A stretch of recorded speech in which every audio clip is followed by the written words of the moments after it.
Okay, looks like we're live, at least for right now. So I'm going to share this around. So, hello, everyone. Welcome back to Matt's Not Doing a Pub, so fine, we're doing it ourselves. Episode 3, I guess. Episode 2 is, I took it down for reasons. But I'm going to share this around. So I'm going to wait for some people to show up. I'm sure there will be a couple. At least I hope so. Last time I thought like not many people would show up, and then they did. So, hopefully I don't reverse jinx myself. If at least Tharnal isn't here, I feel like I've failed at this point. So, hopefully that won't happen. But for those who do join, I am glad to have you here today, and I hope we can hang out and have fun. And hopefully it won't get as contentious as last time because oh boy, did things go a little on the note. Aslan, hello. Tharno, hello. I have not failed. Tharno is here. And hello, Alicia. How are you doing? Hope you're doing well. I'm going to share this real quick. So, yeah, I'm just sharing this on yeah, pretty much Ida. Hello, Ida. Good to have you here as well. I'm just sharing this so people will come and hang out. And if anyone wants to come on, kind of like Matt's show, there is an open invite. Just message me or text me or something, and I'll get you in. Probably going to maybe Raph will come on here again. I don't know. I did send him the link and stuff, so he, if he doesn't show, he doesn't show. If he does, though, I mean, he should show up because he usually does. So we'll see. If I keep bringing him up enough, he'll appear. He's kind of like Beetlejuice in that way. Not that he's a, I'll just shut my mouth at this point. Okay. All right. Posted on Blue Sky. I posted it on Instagram. Who else is coming in? I am hanging in, reading an arc. Well, that's good. That's good. Oh, wow. 10 people are here already. That's awesome. Thank you guys for showing up and hanging out with me for a little while, and hopefully some other people. But again, if anyone wants to come on, I'm being serious. You can join on in. I'm not, I'm not going to say nobody's allowed. But if you guys just want to hang out with me here, that's fine too. Share my content. Yeah. Yep. Ugh, boy. What a week it's been, guys. It's been something, Because it's been a week, I crashed my car. Well, that sounds bad. I kind of did, but I didn't. It's weird. My steering got messed up because I bonked my car into a sidewalk, which I don't recommend doing because it screws up your navigation. So my uncle's looking at it right now, which that's always fun. Oh, my cat is coming and am I okay? I am doing fine. I'm just kind of dealing. Hello, Joe. How you doing, man? What happened last stream? Well, that's a story, but let me just share all this real quick and I'll get to you guys' comments, I promise. But yeah, all right, let me do that. And let me share for anyone who wants to join.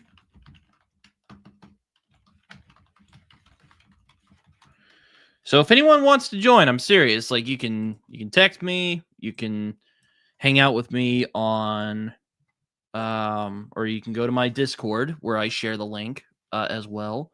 So there's that. Which I'm doing another one of these. I don't know if it's a great idea, but we'll see. Sounds good. I'll text Raph. I'm like, because Raph is doing? We'll see. We'll see. We'll see. Oh, crime and war mystery. Who's talking? Oh, Ecor. Oh, we got a new member. Ecor, welcome, man. I didn't even notice you joined my Discord because I am really terrible at keeping up with it. Oh, I'm so sorry. I did finish If Bill Street Could Talk yesterday, which Alicia and Darko and I are reading together. And then yeah, again, let me just get on. Oh, I see Raph in there, so let me just. Oh boy. All right, let me just solve this up real quick. All right, let me just hope everybody is doing okay. Just share, and should I share it on Mike's server? You know what? I'll just do it because, well, hopefully we'll do well. Indeed, he is fantastic. What am I reading right now? Well, before I answer that, I got to introduce the main man, the legend, of course. BookTube's angry uncle. You know how it is. We all love him. We all know him. Blue Tech. How you doing, man? Hey, good evening, my friend. How are you doing? I'm not yet that angry. I mean, or at least I still have it under control. Well, it's good to have you here, my man. So what am I reading right now? Well, I finished If Beale Street Could Talk last night, so I'm hoping to. So all the books I have not started yet, so I'm hoping to start them at least sometime either today or tomorrow. So we got The Underground Railroad by Colson Whitehead, which I hear is very good. Nice one. Which is about a literal underground railroad during slavery, which I'm sure will be a very fun, not at all traumatizing read. Guards by Terry Pratchett, because, well, I said I was going to start in February, and I'm hoping to keep to that. And, of course, Fantastic Four Life Story, which I was going to read last night, but then I got talking to my friend, Zach, about the utter chaos that was this week in BookTube, which, to be honest, could have been a good tagline for this video / stream. But, Raph, how are you doing, man? How was your week? My week was mostly okay, I would say. I read a lot of books. I was sick for part of the week, had a cold, but that didn't stop me from doing like breakfast streams. And then I accidentally pulled the stitches out of my tooth operation myself instead of going to the dentist for that. So that was cool. Oh, dear. Well, that's not good. No, it's fine. It's totally fine. Then I had like a longish, spontaneous live stream yesterday, and I did record a video. And just as we speak, it is finally uploaded and published. Because I did, in fact, continue with Pirate Winter and reread all of Revenger by Alistair Reynolds today and made a video about it. I feel almost like I have been productive. Yeah, I've been not very productive this week. I didn't really get a lot of reading done. I didn't even get a lot of writing done. It's just been it's been weird, but I'm still hanging in there. So yeah.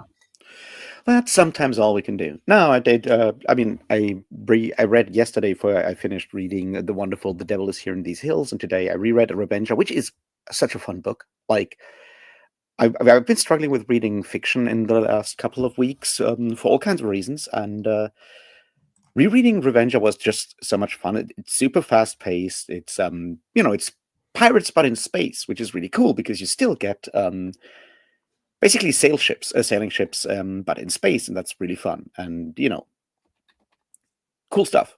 Lots of adventure. I just have to note real quick, I don't think I've had 17 people on here before, so thank you all who have showed up, even the lurkers. I appreciate you all. This might be the most people I've had on a stream so far in my booktubing career, so there we go. That is very cool. Now 16. I'll enjoy it while it lasts. Well, I mean, look, numbers are numbers, and they go up and down, and it may take a while for people to show up and all of that, That's that.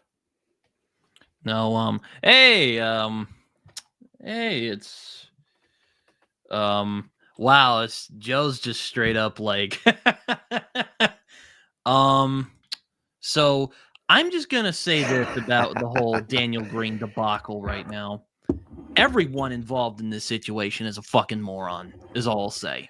And that's where I'll stay on that situation because Mm. I am going to hopefully make a video on Wednesday about putting people on pedestals. And, well, considering that this Daniel Hey, Green that's what you situation, do if you're a sculptor.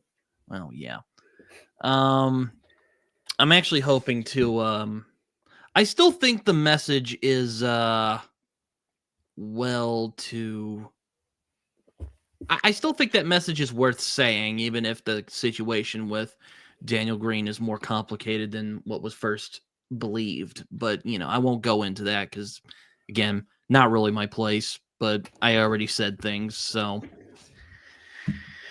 No, I mean, I got called a virtue signaling clown today for sharing the Naomi's first video and saying we should always, I believe, and everyone should believe her. And yeah, I took that as a compliment because it means at least someone is finding me funny, which, that's good.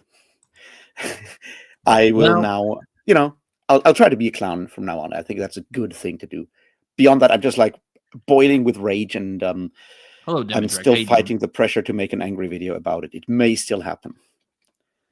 Yeah, I suppose we'll see what happens. But yeah, I mean, I don't really, I don't really want to talk about it Hey, because it's just, yeah, it's been a week. It's been a week, see, and Thornell, I'm not quite sure if you are trying to troll there in this moment or not. If not, the explanation is that YouTuber, booktuber, musician, all kinds of other things, Naomi King made a video accusing Daniel Green of sexually assaulting her, and 20 you know people. Damn. you can Thank you you. can you can see how that may slightly impact the larger booktube sphere if something like this comes out. And from there on out, it obviously devolved in the messiness that these kind of things always are. And Then she made yeah, another video, which oh boy, I didn't watch. I watched a little bit of it, and I was just like, wow, that. Ugh. Anyway, I don't really want to talk too okay. much about it because again, it's gonna get ugly. I imagine. Which wow, Britton, hot take there. I know, but yeah, it's gonna get ugly. Yeah, I mean, if it ends up being a legal thing somewhere, then I guess we'll get less about it, which I think is probably a good thing for everyone involved. But yeah, who knows? We'll find out. And I'm pretty sure we'll get back to talking about books for like 5 minutes, and then something else will come up, and we'll talk about how book talk is ruining Oh no, I think it's everyone. gonna get more ugly than it already is. But yes, you're right, Eda. It is ugly already. um, I was actually I don't know if you've ever watched Damian Walter's Wrath, but he's like a science fiction critic guy. He has a YouTube called I think it's literally called Science Fiction with Damian Walter. But he made a And video about or he made a post about BookTube the other day and was like, "Oh, it's usually about psychodrama, not books." I'm like, "Well, actually, speaking as someone who does this sort of thing, there are a couple of booktubers out there who are actually pretty damn good." So, you know, well, I see Damien Walter's videos pop up in my recommendations. I have never watched a single one of them. I think This you'll does like not them. He necessarily. talked a lot about capitalism and science fiction and political stuff in science fiction. I Yeah, think I you'll know. like his stuff. He made a video on like on Ursula K. Le Guin and stuff like that. I think I probably agree with him, but there's always something slightly pretentious in how he does stuff. And this like booktube is actually about psychodrama. Sounds like, yeah, I probably want to punch the guy. Oh, geez, we're only 14 minutes in, Raph. You're already threatening to punch people. Good God. No, but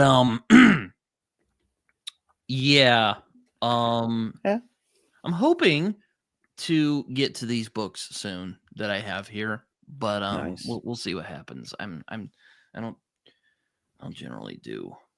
Uh, Yeah. Yeah, I'm gonna finish reading Blood and Mistletoe, I guess tomorrow, and then I'll obviously move on to Shadow Captain, which is book 2 in the Revenger trilogy, because teenage girl space pirates is something the world needs more of, and you know, I'm having fun with it. So yeah, consider this a recommendation if you have never read any teenage girl space pirate books. These are the ones to start with. I assume there's more that I haven't found yet, but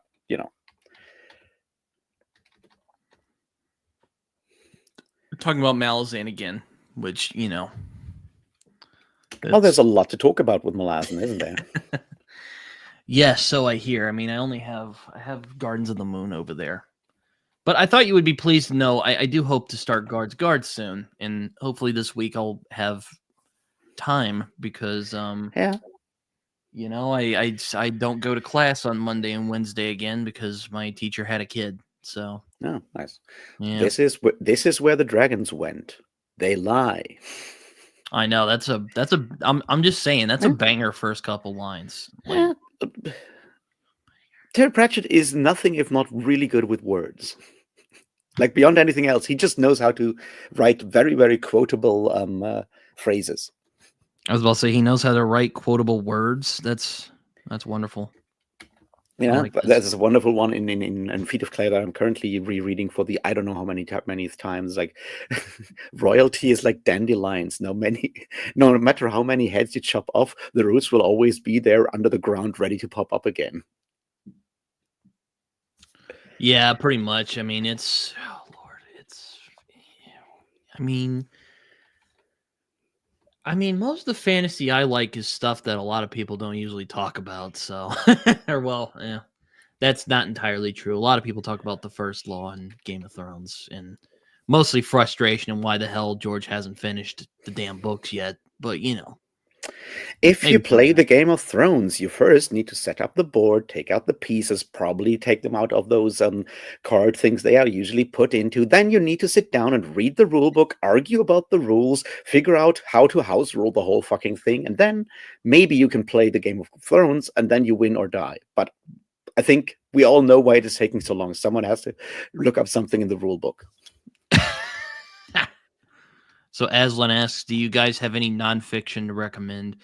I'm generally more drawn to like narrative nonfiction, so like Into the Wild is a good one. Um, Killers of the Flower Moon is one I really enjoyed a few years ago.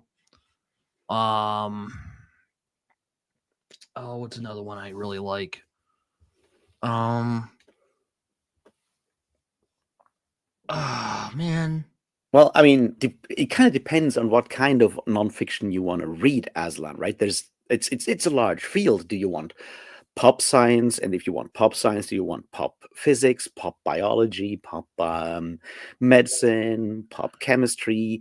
Do you want history? Do you want philosophy? Do you want social sciences somewhere outside of history and philosophy?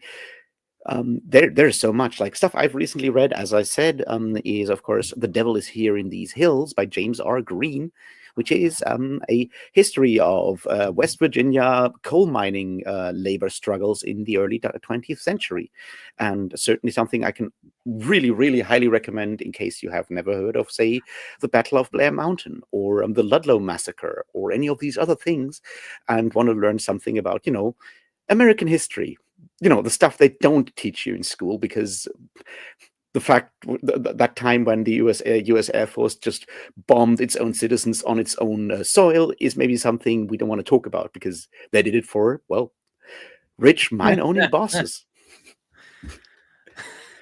Another So yeah, one, if you highly like recommend that. if you like jazz music as much as I do, Coltrane's Story of the Sound by a guy named Ben Ratliff is very good. But if not, then you can ignore my recommendation then. But yeah, I know Alicia and why did I almost say Carlton? Sorry, no. Raph. They're right. Depends on which kind of nonfiction do you like. I mean, also philosophy. I mean, Beyond Good and Evil's fun. I enjoy reading it. I don't agree with everything that Nietzsche says, but it's a fun read. Well, It's I a fucking mean, riot. Joe, I would disagree. There is some nonfiction where the world building is actually much better than the world building you get in some fantasy books. Like read early Mormon history. You'll learn a lot of like really cool shit about people getting shot from the in the chest and the back while jumping out of a prison window. That's something I think that's the kind of world building and storytelling I want in my nonfiction. In fact, I want it in my fiction as well. So yeah, I think there's good stuff out there. What I also recently read is, of course, Fight Like Hell: The Untold Story of American Labor by Kim Kelly. Really good book if you are looking at, say, different labor struggles all over American history with a focus on marginalized groups and the role that women, people of color, migrants, people with disabilities, and so forth played in those like larger labor struggles. It's not just about wages; it's about job safety, all of that kind of stuff. Has an actual chapter on labor struggles within sex work, which is something that is really cool. It also has an entire chapter about labor struggles for people with disability and all kinds of other stuff. Highly recommend that. Kim Kelly in general is a really cool journalist. She did a lot of reporting about the attempts of unionizing Amazon warehouses at the beginning of the pandemic. She used to write for Metal Injection as a heavy metal magazine, and well, she wrote like pro-union columns for Teen Vogue as a younger journalist. So highly recommend that one as well.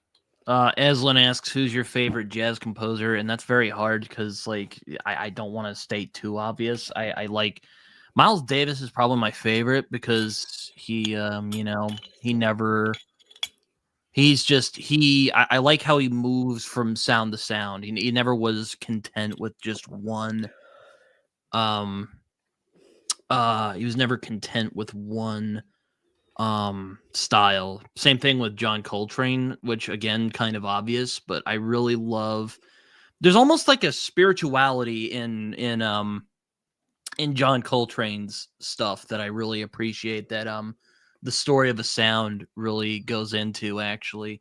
And Demidrek already mentioned it, but I also like Bill Evans a lot because he helped create one of my favorite jazz standards, Blue and Green, which I hate to say it, but like the one that's on Kind of Blue is the best version of it. I mean, Bill Evans tried to do a version of it a little later on, but he couldn't match it. It was just perfect. I also really like Ike Quebec quite a bit. I think he's underrated. Same thing with Grant Green.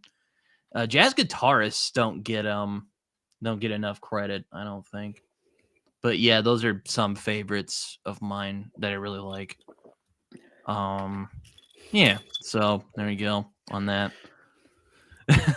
And Aslan also says, "Beyond good and evil is fun" is a sentence I never thought I would hear. Well, here's the trick. Like, if you once you realize that Nietzsche's actually trying to piss off people, it becomes a much more fun read. Or at least I think it is.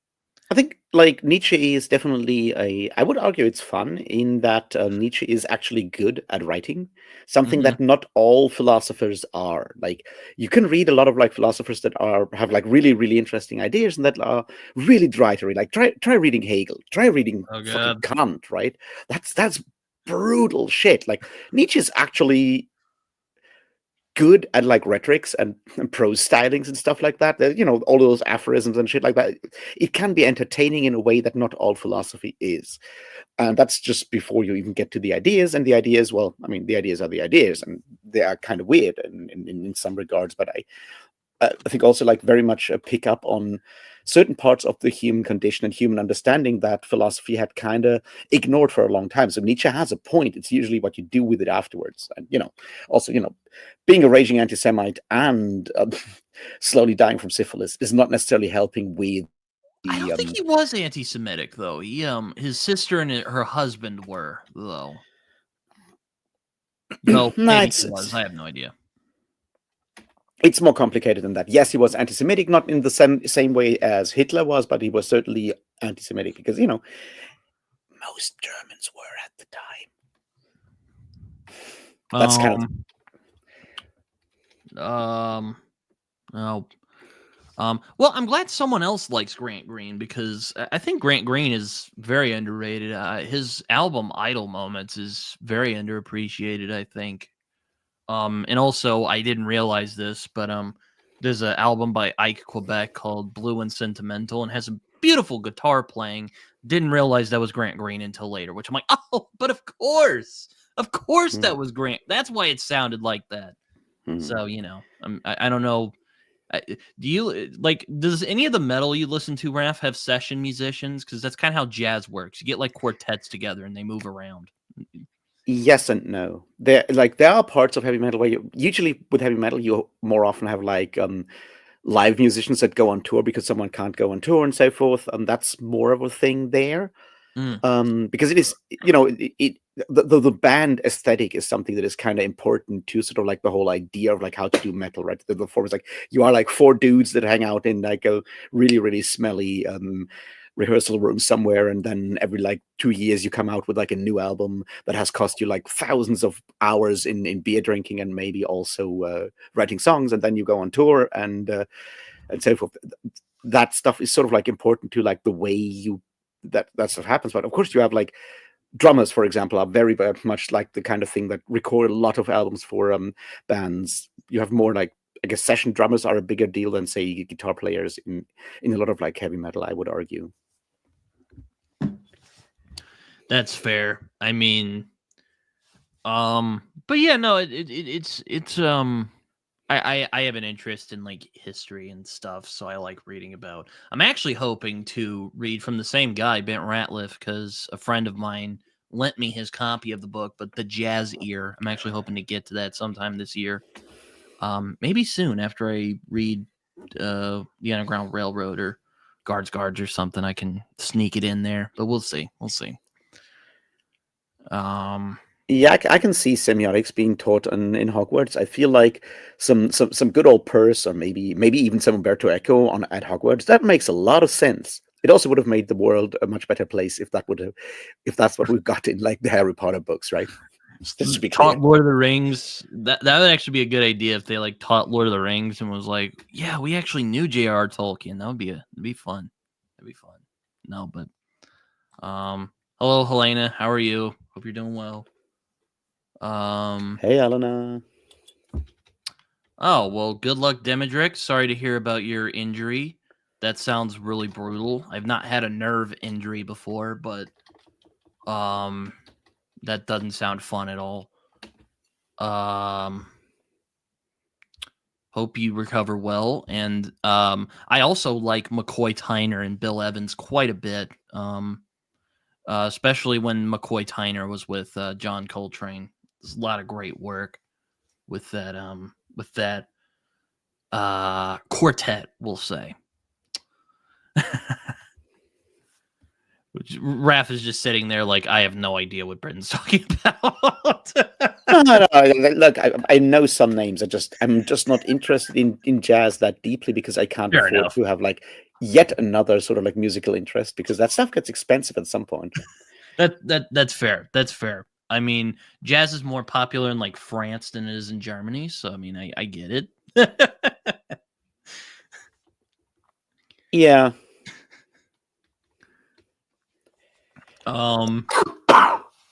Yeah. So yeah, nonfiction books. Read The Power Broker by Robert Caro about Robert Moses. It tells you why New York is fucked and why other cities in the US are also fucked. It's a really good book. Highly recommend it.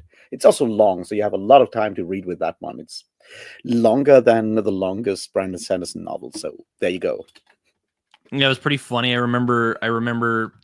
Well, it was. I'm just kind of talking about in history. It was because a lot of the jazz musicians would go to France, and because they weren't as racist over there. I mean, they were. I mean, they probably still were a bit racist, but like they generally didn't treat you differently because it wasn't like in America where they had Jim Crow and all that stuff. Well, you can go and read some Frantz Fanon and learn about how racist France can be. Well, I mean, so my point being, speaking of nonfiction that I recommend. If you try The Wretched of the Earth or a Black Skin, White Masks, it's not going to make you happy though. But it's Also, pretty essential reading. also The Fighter by Norman Mailer, I really like. Yeah.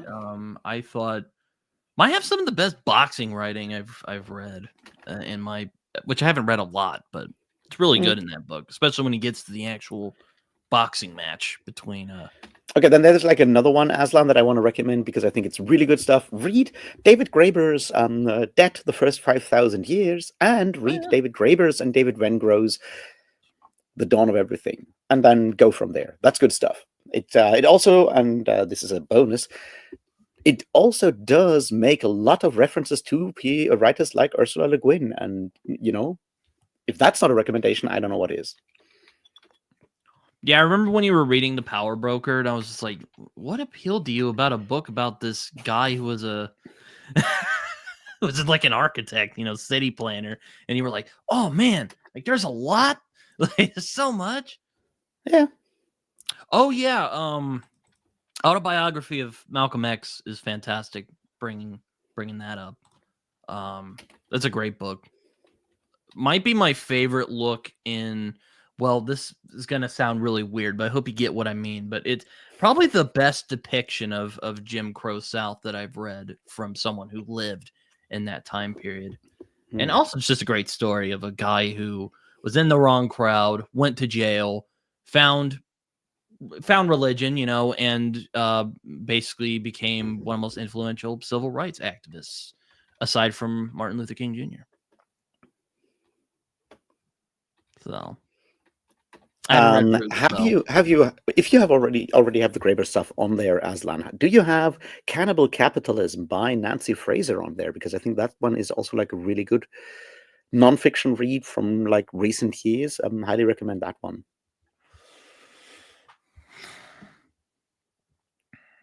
That makes Britton take a deep breath. Sorry, I was just sighing. I don't know anything about this book, though. From the sounds of it, I imagine it's critical of capitalism, which, like, fine. It's critical of a lot of things, but it's I think it's a really interesting book. I've read plenty of books that are critical of capitalism, and I didn't have a panic attack from reading all of them. Now, this one I think is really interesting. It was written at the beginning during the pandemic, and it kind of looks at how very specific things that we have done as societies in the last 50, 60 years lead to a situation where shit's kind of fucked. And it also at the same time is it's more about intersectionality and how if you want to critique capitalism, you also need to look at certain things that your classic, say, Marxist theory, value theory of labor and all of that kind of does ignore, and how you have to pull stuff like environmentalism in there, and of course feminism and anti-racism and anti-colonialism and a lot of other things into that, because there's all these things that are societal costs that are not even considered when we talk about like how capitalism sucks, for example, that resources are not considered as a cost. I mean, digging up iron and so forth is valued in, we pay people to do that, but we don't talk about like how running mines and doing strip mining, say in the Appalachians, or for example, or digging for supposed rare earths. Like, there are costs that are not monetary costs, but end up being the planet being fucked up. Or on the other hand, how, say, being a woman does come with certain costs that are also not factored in, like housework, care work in a lot of ways, and how that stuff is often just like completely ignored when you have like the idea that how you need to kind of combine all these different aspects of our world. If you want to change something, you can't just go and like, let's abolish capitalism. You also need to figure out how to do all these other things, and for that, I think it's a really good sort of like relatively punchy, relatively short sort of introduction to a lot of like these themes of intersectionality, I think. And Nancy Fraser being an excellent philosopher and philosophy professor, and having been one for a long time, currently working, or last year at least, she was working on a sort of like editing and re-editing and so forth project around W.E. Du Bois. So there's that, like, cool person, highly recommend. Well, I haven't read that, so I don't know. I do know a little bit of W.B. Du Bois. I've read a couple of his essays. Interesting guy.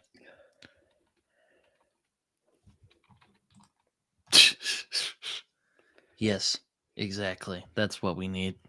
We need a barbarian running around and killing dudes and hear the lamentations of their women. Exactly. That's intersectional barbarianism is exactly that. Oh man, it's it's yeah, it's fun. It's fun. I mean, it's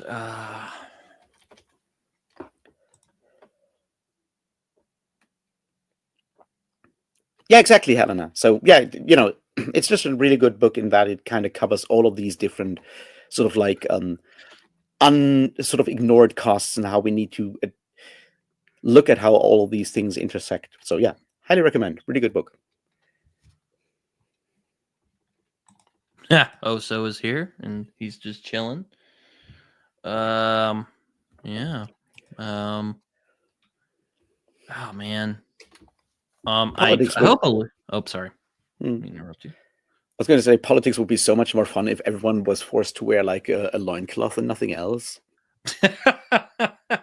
God, you want to see? Would you want to see Donald Trump in a loincloth though? I don't know if I'd want to see that.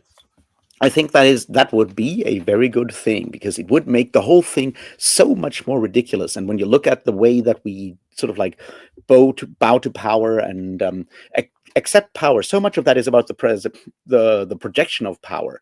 And if you take that away and make Donald Trump wear a loincloth, he's just another person you can laugh at. Elon Musk, the same guy. It's like everyone will just make fun of those people, and that will attack them where it hurts, which is their egos. Well, a lot of people already make fun of Donald Trump, even when he's not wearing a loincloth, though. Yeah, but that one he can't just like get away from. I think so. I think it would be highly entertaining.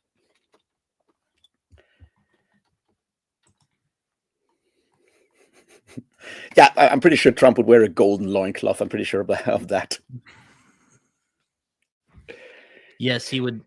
I don't know. He'd do something. I don't know. To be fair, Aslan, the Trump-Biden debate was already very uncomfortable with them, dressed in suits. Yeah, no. All right, Tharnall. Best commenter of the day right there. We will make America great again by Chrome.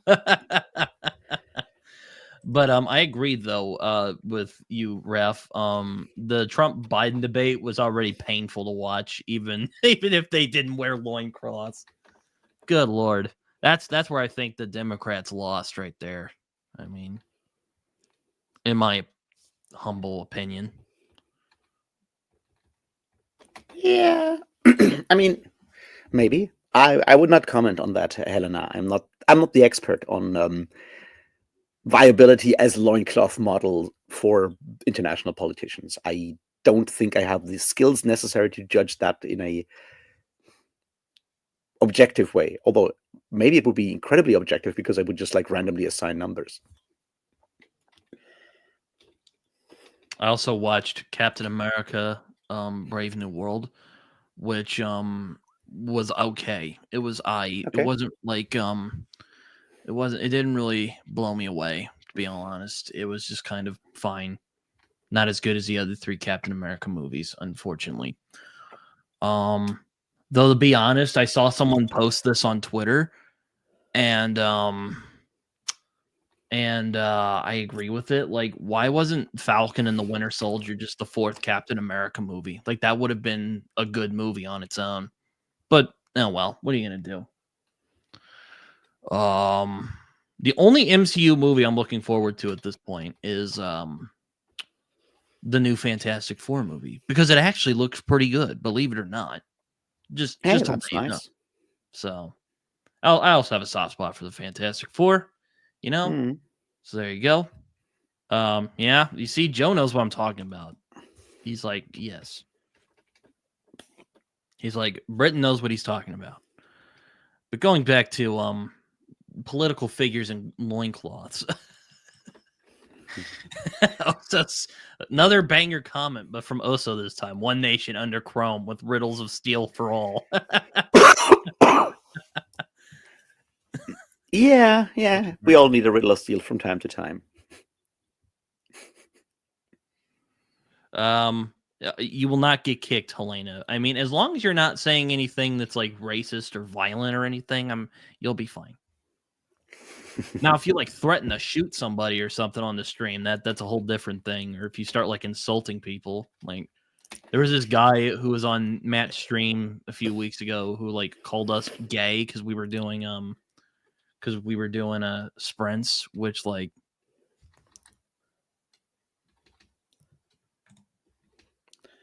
not to really. be fair, Britton hasn't kicked me yet, and I have certainly insulted people before. Yeah. We don't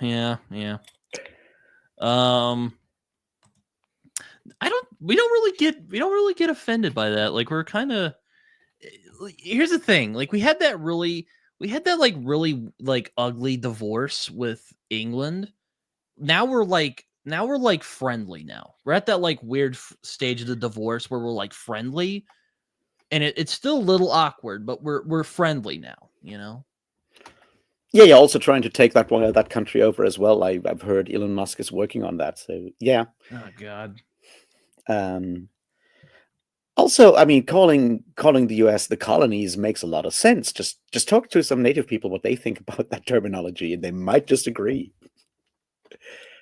Yeah, they might go like, they fucking stole it. Yeah, no, I don't want to get into that conversation because it just turns into who stole what, and you're just like, everyone's stolen something at some point. I have not heard they're making Swan Song adaptation. I haven't read that book, but I have read Speaks the Nightbird, which is very good. A-. Excellent stuff. But the only birds that speak are, ravens and parrots are not night birds. They sing. Get it right. That's they do reference that in the book, so I won't say too much. Okay.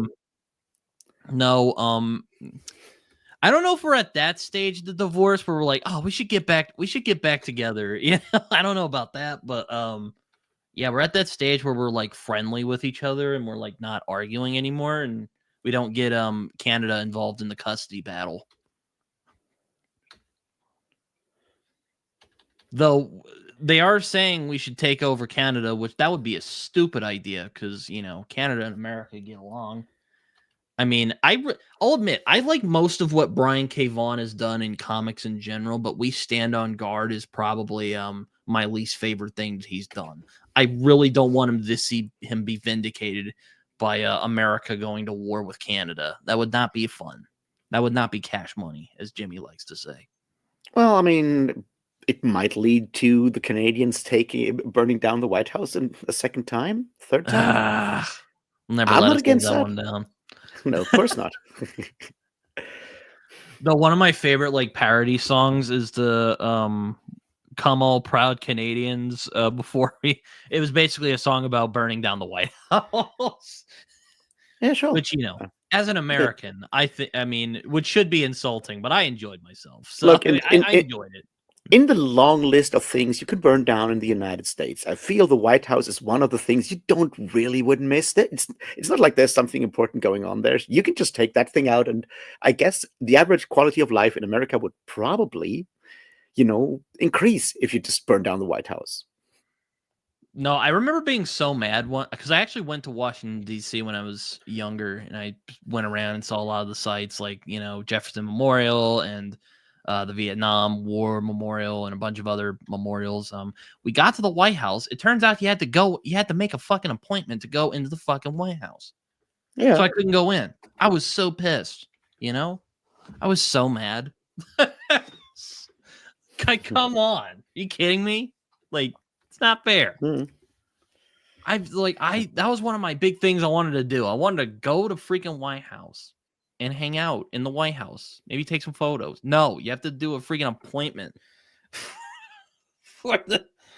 Oh, I was so And the mad. guy living there isn't even a fucking doctor, so why do I need an appointment? Yeah, no, it's not. No, it's. I mean, we kind of tried doing the American Empire, and it's kind of, well, we'll see how it goes. Before you had that song's gonna be stuck in my head for the rest of the day. So thanks, guys. Which, Think of that one. like could be worse. Yeah, so bringing it back to books and all of that. I was having fun talking about burning down the White House. I mean, please don't come after me. I'm not saying we should burn down the White House before. Hold on. Please, White House, don't call me on the phone. Oh God.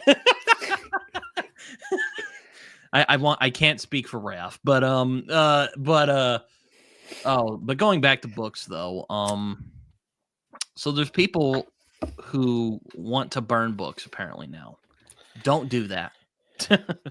Don't burn. Look, I think it's not exactly the best thing to burn. In general, books don't burn that well. I wouldn't do it.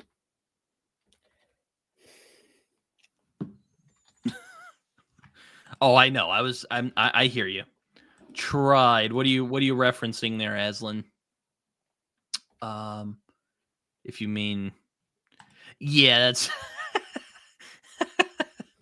Yeah, no, I hear you. It's that's what I'm trying to say. That's what I'm trying to say. Like, we should stay split apart because, like, when we were married, it was a dysfunctional relationship. I love the idea that that basically you have the UK and you have the US, and the empire is basically the children, and now they have like sort of like split custody, and and sometimes the Americans get to have an empire, and sometimes the British get to have the empire, and it kind of gets pushed back and forth. They're joint.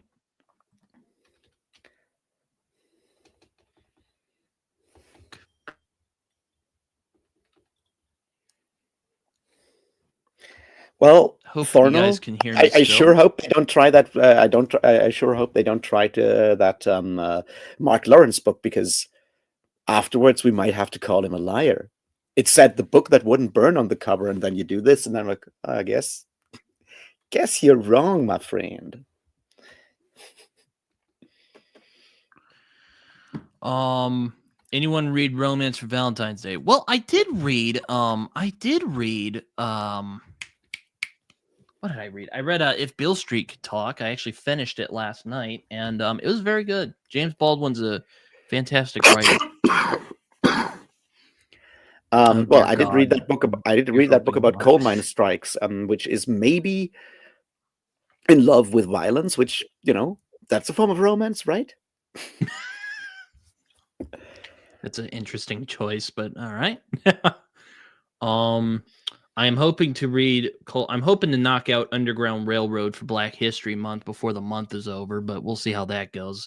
My reading has once again been slow because, well, college is like, I'm going to suck up like much of your time and energy. So you know how that is. I mean, it is college. That's kind of its job, right? Pretty much, yeah. I read Desolation Road for how... Is that the Zelazny book? No. Who wrote Desolation Road? Now I'm confused. Ian MacDonald. Oh, man. I feel like an idiot now. It's your boy. It's an author Raph? It's one of those like authors I rarely talk about. Uh-huh. It's a pretty good book, though.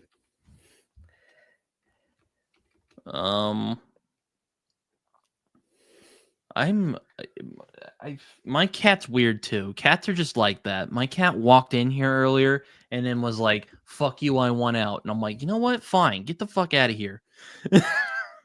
That's our love language. If you didn't, so before you're like, "Good God, you cuss at your cat?" I'm like, yeah, that's our love language. Yeah, it makes sense. Like most cats, not all cats. Hashtag not all cats, but a lot of cats are assholes.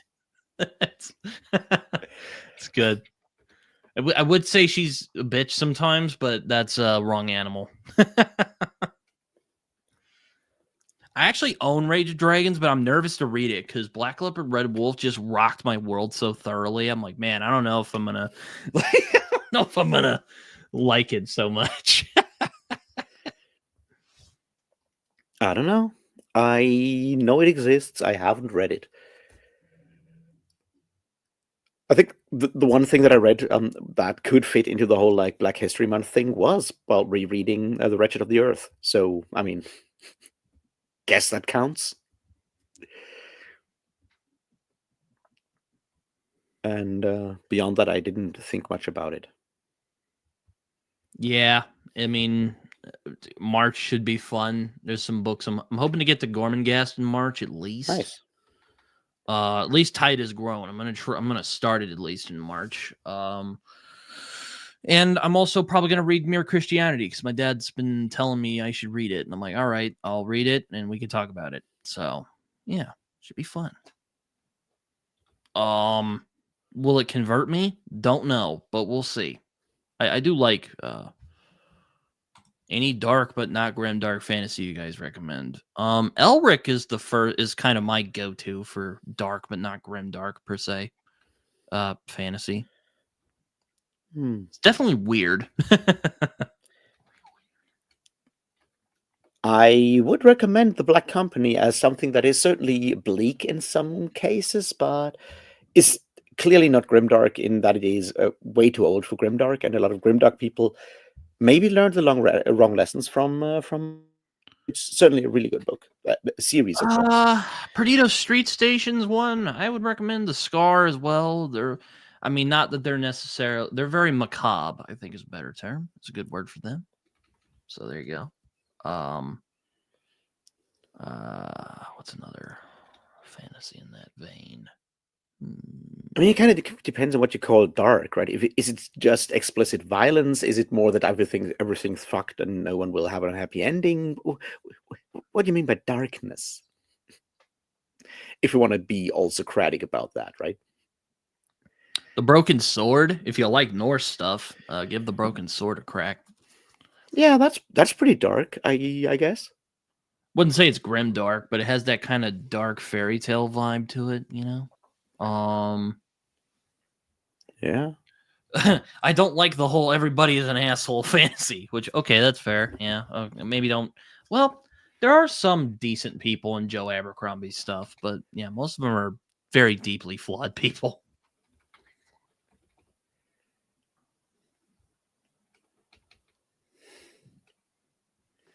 I mean, I would recommend. I mean, Black Leopard, Red Wolf, and Moon Witch Spider King get pretty dark, but I mean, I don't know if I'd call it grim dark though. So you take that, give that where it goes. You take that however you want.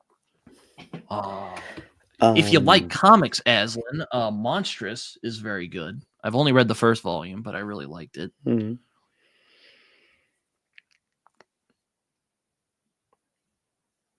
Yeah, I don't know.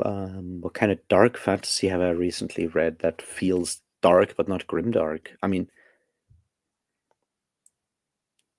if you like your fantasy slightly scientific from time to time, you can always go and read N.K. Jemisin. I mean, that's Be right back. I'm gonna get a drink. My throat's dark. feeling dry.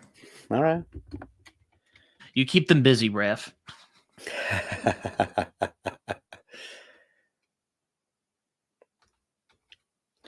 Nah, I think like grimdark, like at the end of the day, grimdark was not much else than something Joe Abercrombie picked when a lot of very Christian conservative authors were pissed about him cursing too much and having the tenacity of the audacity of having sex scenes in his books, and then he's like, well, I guess if you call my stuff grim and dark, then I'm gonna go be grimdark from now on. So it's a very modern term in that regard. It obviously historically came from Warhammer 40k, which is, crust punks parodying fascism and Margaret Thatcher, and then unfortunately a bunch of Nazis not getting the joke. And then it kind of slept dormant for a while, and then it kind of comes back with Abercrombie sort of owning an insult from some people that were just annoyed at his stuff being pretty bleak. And so there is no like strict definition of like this is grimdark and this is not grimdark and this is just dark. A lot of it has a certain ironic distance in its writing, has a certain level of what you might call a dark humor, or at least edginess in it, versus say books that are about brutal stuff and don't have that sort of like ironic detachment from it all. That comes with like a certain form of like nihilism, where you go like, well, everything is clearly fucked, and that's what we'll just like leave it at, and we need to make sure that everyone understands that everything is fucked. That's sort of something I kind of connect to grimdark in a way, which is where the whole Stephen Erickson maintaining that the Malazan Book of the Fallen is not grimdark comes from, because at the end of the day, the Malazan Book of the Fallen is a very hopeful book. It is incredibly brutal and has some very graphic violence and all of that in there, but it is about keeping going, doing it, keep going, do good things, believe in good things despite the world being fucked. Whereas you read something like Abercrombie, it's more like, well, everything's clearly fucked, so we might as well just accept that. Hello, I'm back. Also, yeah, I saw recently that Tori is trying to make Noble Dark a thing, which is just like, okay, that's a thing. I'll just have to deal with it. I'll probably have to do maybe I'll do Fate of Fantasy about it at some point. I don't know. I think Noble Bright's fucking stupid. It's like, just stop with the fucking cutesy names. Just like, can you stop? Like, please. Come on. Ugh. Please. Well, I mean, nice. Aslan, I've read The Wheel of Time, and most people in that series are assholes. So That's hard to say, Helena. I don't know what I'd call I call The Walking Dead like a post-apocalyptic drama. Like, I don't know if I'd call that grimdark, because like that's the thing with grimdark that bugs me so much. Like, it's such like a vague, basic term. Like, what the hell does that even mean? Like, it just means the thing is dark in an edgelordy way. Well, what does that mean? Because, well, yes, horror as well. Yeah, I would call Walking Dead horror. It does have horror elements, at least, because zombies and people being pushed to extremes, which is why I like which is why I like Walking Dead and stories like that.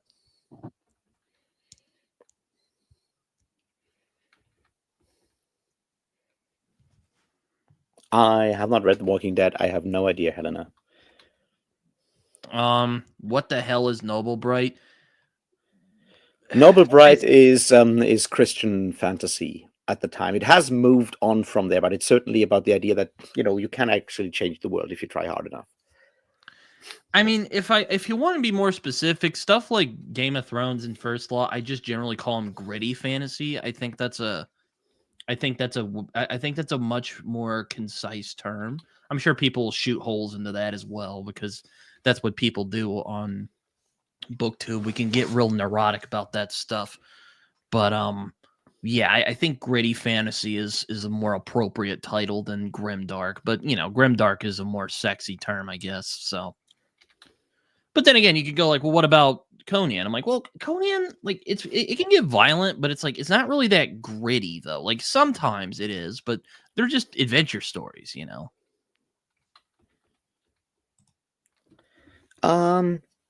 Well, Aslan, I would argue that you can change the world if you try is no longer all of fantasy. Certainly grimdark goes against that. Like if you read Joe Abercrombie, you'll find out that very little actually changes in the world, unless you are, of course, the evil magicians that run the banking system, which is very much not in any way, shape, or form something that is parallel to a well-known form of discrimination that has maybe led to the death of millions. Yeah.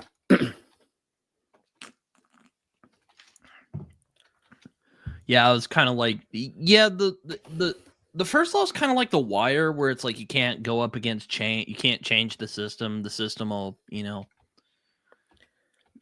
kind of screw you over and whatnot. But you see that kind of personified with the evil wizard a little bit.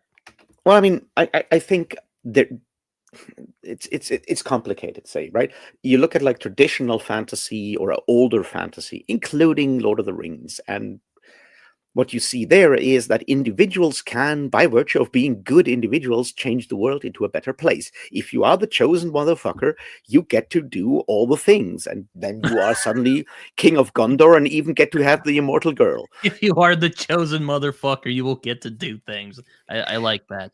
Yeah, but that's one version of You get to that, and do all the things, not that just the has things, all the things. all the things. Yeah, of course. And but that's certainly not how our world works, right? I don't know if that's the thing that's kind of like a popular conception about Lord of the Rings. Like, there's not really a chosen one. Like, I guess Frodo's kind of a chosen. I guess like Aragorn's kind of a chosen one, but like, not really. Like the group are kind of chosen ones because they're like, take this to Mordor and drop it into Mount Doom. No, Helena, if you can't change the world, it mostly makes it depressing.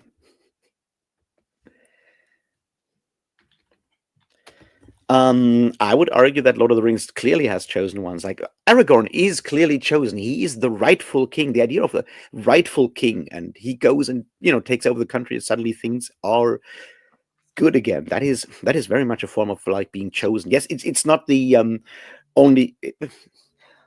The problem with tropification is that suddenly it has to conform to like one specific form of narrative, and if it's not exactly that, it's not the chosen one. But like clearly, Aragorn was chosen to bring back the Númenórean king line of kings to Gondor, and that's his destiny, and so forth.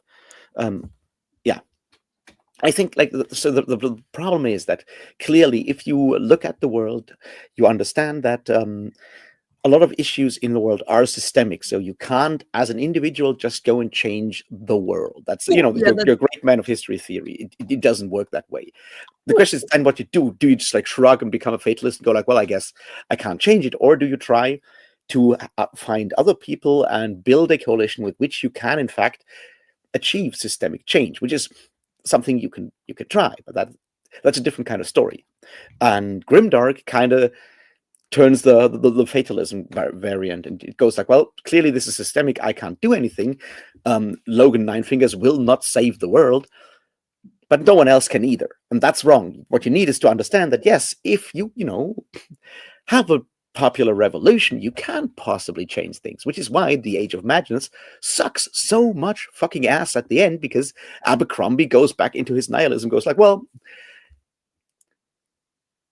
the magicians that run the banking system, that is totally not like any, form of racism that has led to the death of millions, make sure that the revolution will fail. But yeah. That's an interesting comment, also. I don't know if that's the thing, again, with Grimdark. Like, what even is fucking Grimdark? I mean, I kind of did a conversation about that with my buddy Epic, so you can go watch that stream if you want. It's on my channel. You can look down and go find it. But again, I think like when you think of gritty fantasy, I generally think of the ones that you mentioned, like First Law and A Song of Ice and Fire. I haven't read A Land Fit for Heroes or the TSA. What does TSA mean? The Second Apocalypse. Oh, the Second Apocalypse. Thing. Okay. Like Elric is like weird sword and sorcery. Like it's like postmodern sword and sorcery. Conan is just straight up sword and sorcery, and Gentleman Bastards is more like, it's like, what if Fritz Leiber wrote a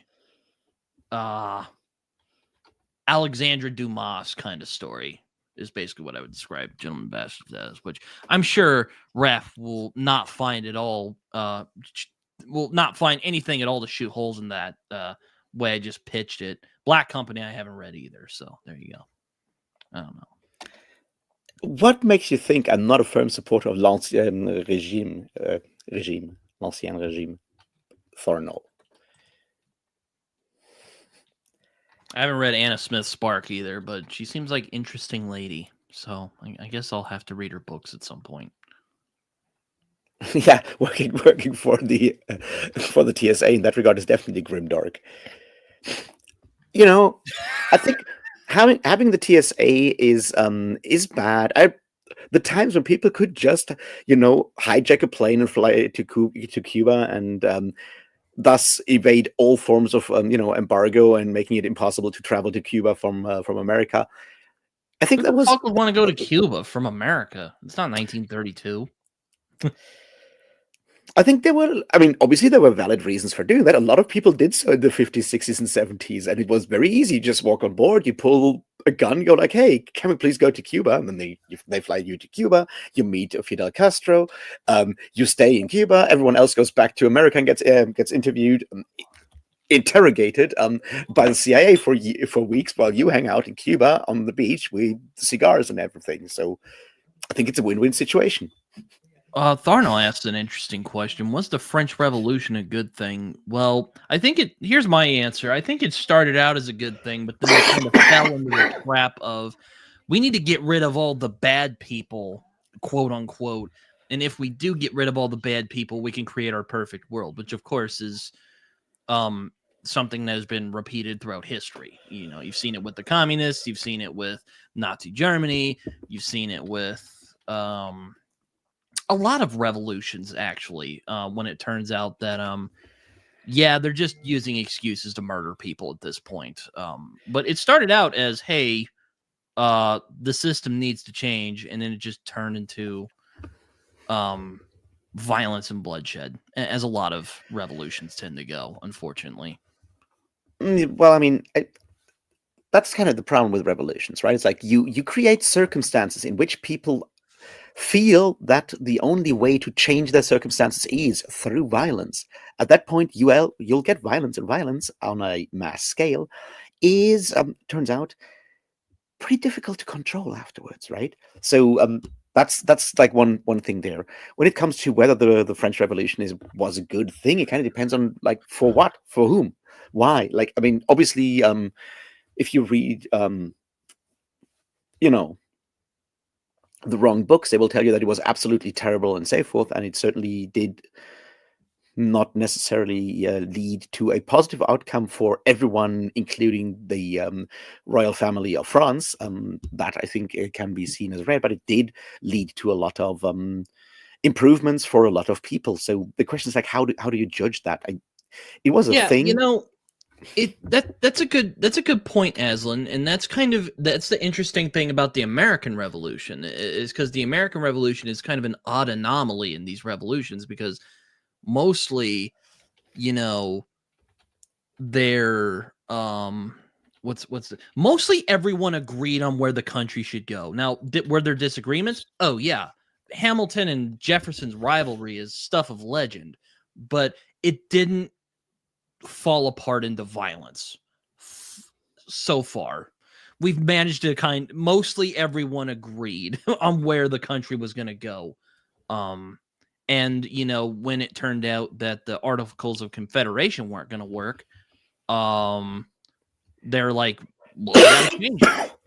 And no one really got into any arguments about it. I mean, there were some elements of violence, like the Whiskey Rebellion, but yeah, that's a good point, though. I mean, that's kind of the thing with like America versus a lot of other people, is that most of the other people, like the French Revolution, kind of fell apart because, one, they fell into the trap of the us versus them kind of trap. Then on the other one, not everyone agreed with the revolution's increasingly extreme measures, like that stupid calendar they made up.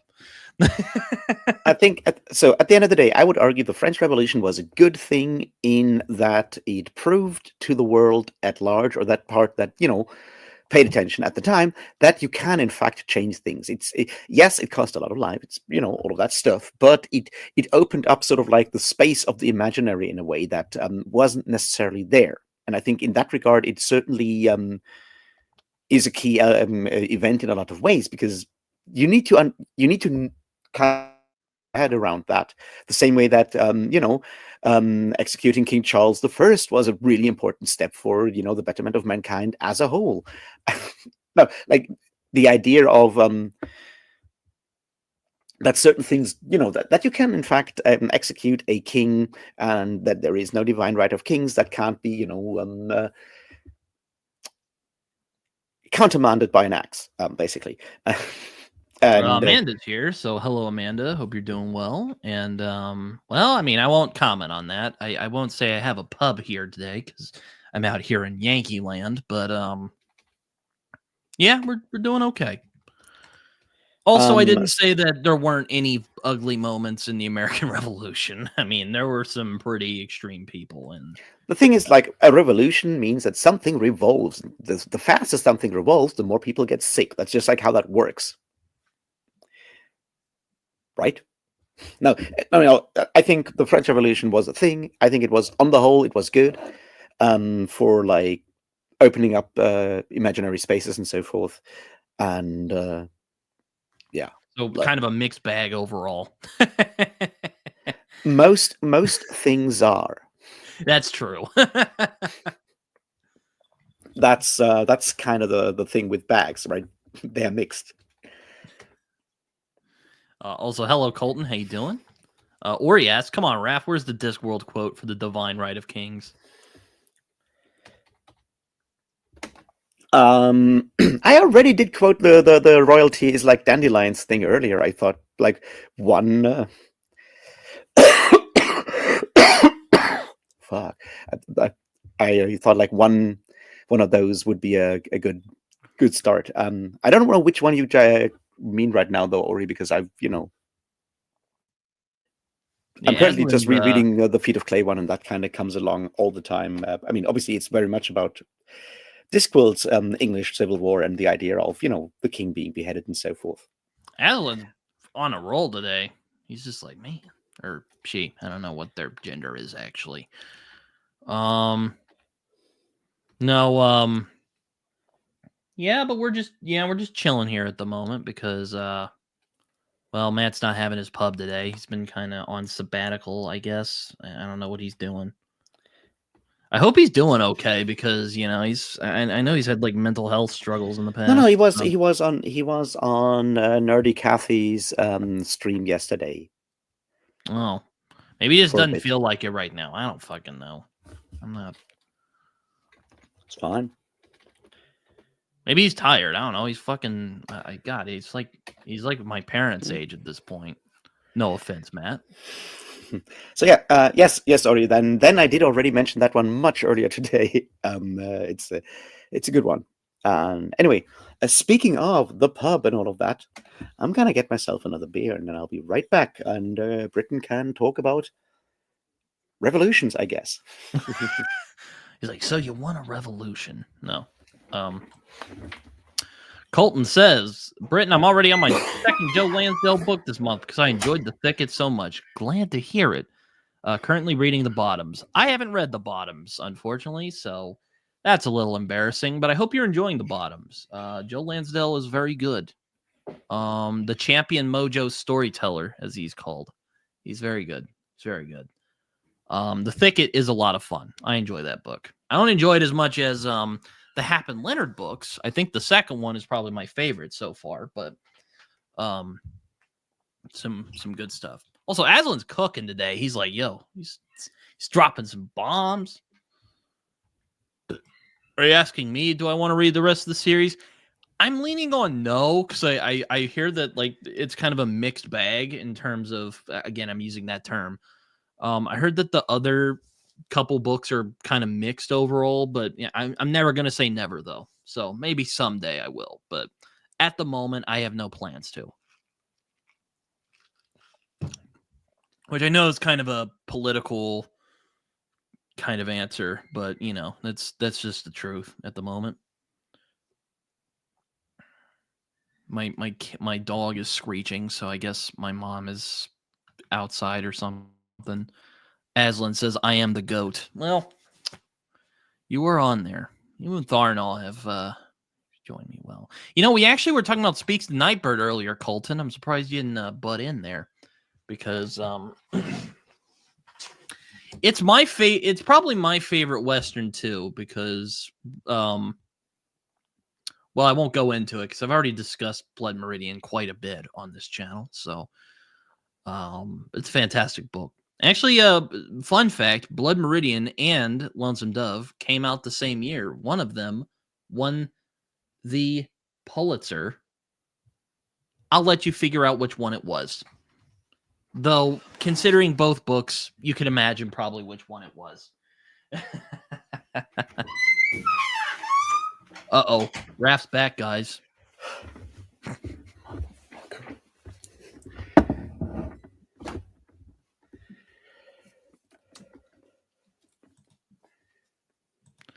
I would say I'd read a couple other McCarthy books before Blood Meridian, but it's fine. Glad to hear you're enjoying the bottoms. I need to catch up with Lansdale because there's like Hap and Leonard. I need to catch up with that at some point.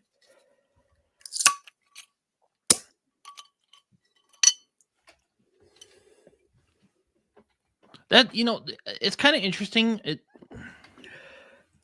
It was very brief, but I was like, it's pretty damn good. So,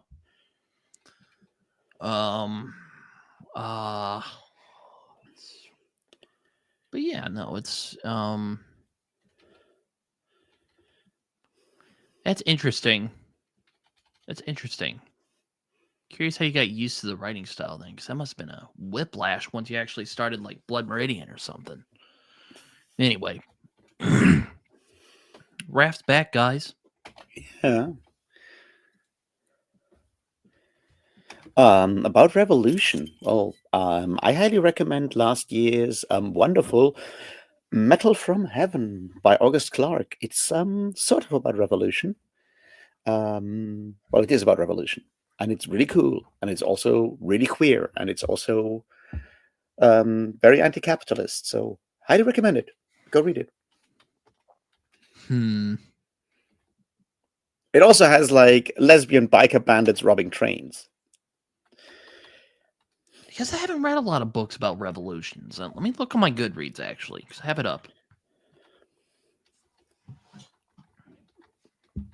When it comes to nonfiction, I mean, depends on what you would call a revolution. There is a Chana Miéville's book about called October. I still haven't read that one, so I can't speak to its quality. Well, there is Iron Council, but I didn't really care for Iron Council very much. But that's about a revolution. Yeah. The Tale of Two Cities is fantastic. I forgot that's about a revolution. That is a fantastic book. How much Dennis? Okay, I'll show you all the Dennis Lehane I've read. Actually, so let me see. Oh dear. Okay, all of these, I picked them up from where I have them shelved. So all of these books I have read from Dennis Lehane. I have also read The Drop from Dennis Lehane as well. So, yeah. All right, let me put these up. Oh dear. Okay. Yep. There you go. There we go. Infinite Jest. I mean, Infinite Jest is a lot of things. Some of it are incredibly brilliant, some really ridiculous, and some of it are like, fuck you, David Foster Wallace, for having a president that is much closer to being Trump than anyone should have a right to be in a book this old. But yeah, I certainly did enjoy reading Infinite Jest in all its pretentiousness because I'm a pretentious motherfucker. I like. Or if you don't mind comics, V for Vendetta is about a revolution, though it becomes a little more complicated than that. But yes, it's according to my Dennis Lehane folder on Goodreads, I've read 9 of his books. So there you go. Also, I'm kind of nervous to read. I'm also a bit nervous to read Infinite Jest, to be honest with you. It's so big. There's footnotes. No, it's endnotes. That's a big difference and makes a huge difference in reading the book because you would always have to flip to the end of the book and read the endnotes and then go back and so forth. And some of those endnotes are like entire basic chapter length endnotes as well. So yeah. Jesus, man. That's it certainly is a fun book in a lot of ways, and it does have a lot of very interesting and I would say fairly accurate things to say about addiction and struggling with addiction in a lot of ways. So that part I would say is really good. And then there's stuff that is just absurd, and it depends on like how much absurdism you like. Well, I'm glad to hear that you liked Mystic River. I mean, if you're interested in procedural stuff. His Kinsey and Gennaro books are very good. I think the second one is my favorite because, well, it deals with themes I really appreciate. But yeah, give him a shot. Colton, hold your horses. You can only obsess over one author per month, and you already picked Joe Lansdale. So,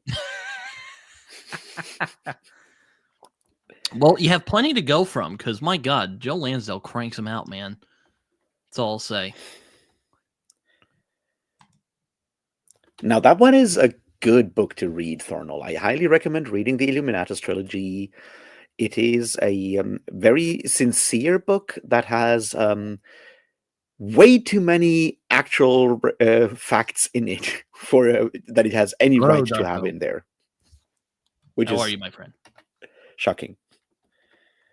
But yes, I've read 9 of them. The ones I don't own that I've read are Shutter Island and The Drop, which The Drop is a very underrated movie, and it's also a pretty good book, so take that with what you will. Jason, of course, thought the movie was just okay, because he just doesn't fucking enjoy anything at this point. Which movie? Which movie were you talking about? The Drop. Okay. Which is based on actually a fun story about that. It was actually my first Dennis Lehane I encountered was that movie, and then I read the book because the book actually came out after the movie because it's based on like a short story he wrote. Very interesting stuff. By the way, I was being facetious about Jason, so Helena, don't say I'm like talking shit about him on stream. I'm not. I'm glad you un-DNF'd Illuminatus, Ida. I think so. Here's the thing: like, I really enjoy Illuminatus, but I also understand that I am in the privileged position of having read way too many obscure things for my own good, and that allows me to get a lot of the references and jokes and all of the other craziness in that book. It has, I think, it's one of those books that has a very specific sort of like date, in that you know, a lot of the stuff it talks about, a lot of the stuff it mentions, plays around with, all of that stuff is very much tied to 1960s and early 70s counterculture and all of that stuff. And if you are not sort of like interested in that and know sort of like the difference between the yippies and the hippies and all of that stuff, then it can get somewhat difficult to follow most of it. Well, if anyone likes comics, I haven't read Illuminatus, but apparently Grant Morrison's comic, The Invisibles, takes a lot of its tone from that trilogy. So, give that a try. Though I do think it's the most Grant Morrison-y thing he's done, aka the editors did not have him reined in, which means it's going to go off the rails pretty quickly. So, Ira, yes, and also the audiobook is just incredibly entertainingly read. Like the main narrators they have for that series are just incredibly cool. Like, because they have the right level of over the top to do all the insane shit that is going on in that book. Like the first point of view character that you have is in fact a squirrel. I haven't read that. I do want to, because I've read a couple of Matt Kent's stuff. I know he's worked with Jeff Lemire on some of his stuff. Sweet Tooth, particularly, he did some of the art for it. I also read his first volume of the series Ether, which I really liked. I want to try that at some point because it sounds interesting.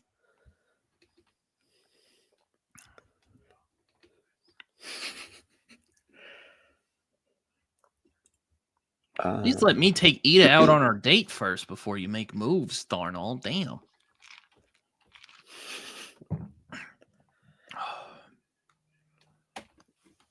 I was going to say something clever, and then I realized that I am me and that I can't do that. So here we go. Oh, speaking about Revolution, I'm going to read the second part of Ronald Hutton's biography of Oliver Cromwell next week, I hope. And maybe I'm excited about that because it's the part where the king gets it, which is something we support. Or I, at least, do critical support for Oliver Cromwell beheading Charles I. I always think it's so weird how British people call fries chips. It's just...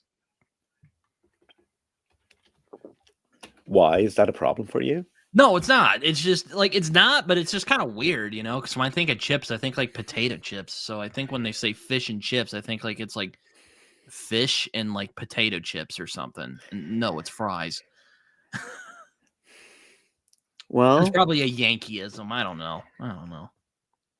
well, language is a tricky thing, and language changes a lot between colonies and Yeah. the core and the periphery of the empire, and suddenly you flip that on its head, and then it changes again. And also, British people are just plain weird. Indeed, we are. we are.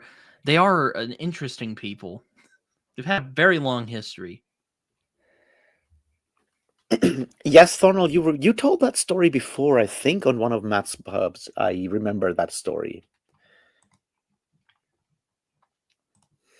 Yeah, yeah. I mean, French fries. Yeah, and I don't know why we call them French fries. I mean, It's all in honor of Lafayette once again. Oh, it is. Oh, okay. All right. No, I just made that up. Oh, never mind. I just completely got bamboozled, people.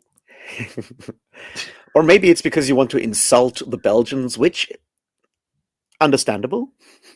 Like, if I had a celebrity pass, it would be Florence Pugh. I'm just saying. Shakira's fine, but I'd be like, Florence Pugh, though. Bro.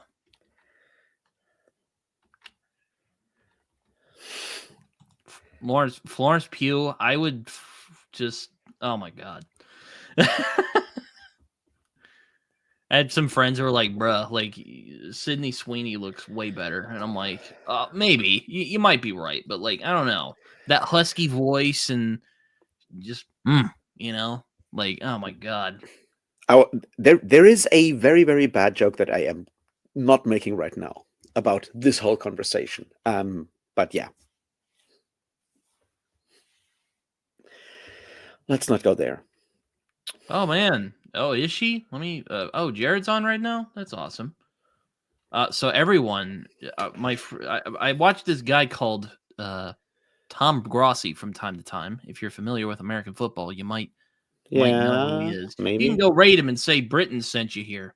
So I don't know. You can go do that if you want. I was going to say something. Like, see, the thing is, like, Jenny Words seems like an incredibly nice person, and she's so willing to talk to anyone who's willing to talk about her books. It's amazing, and I've been sitting there, like, it's so tempting because I know that if I make a video, there's a good chance she will at least retweet it or whatever, and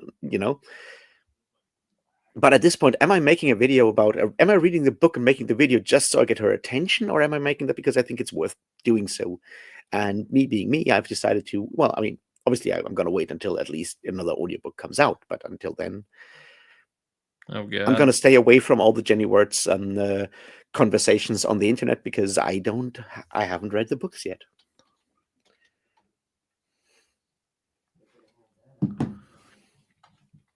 I haven't read Jenny Wirtz, and to be honest, there's so many fantasy I'm trying this year. I don't think I'd have time to try her out.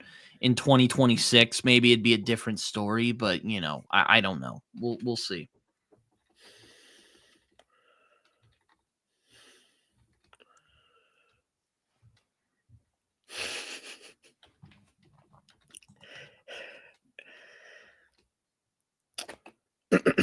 I did not say anything against Jenny, and oh yes, I did say things against Sabina yesterday, but that's not against her as a person; it's against what she does. But we're not going down that road again.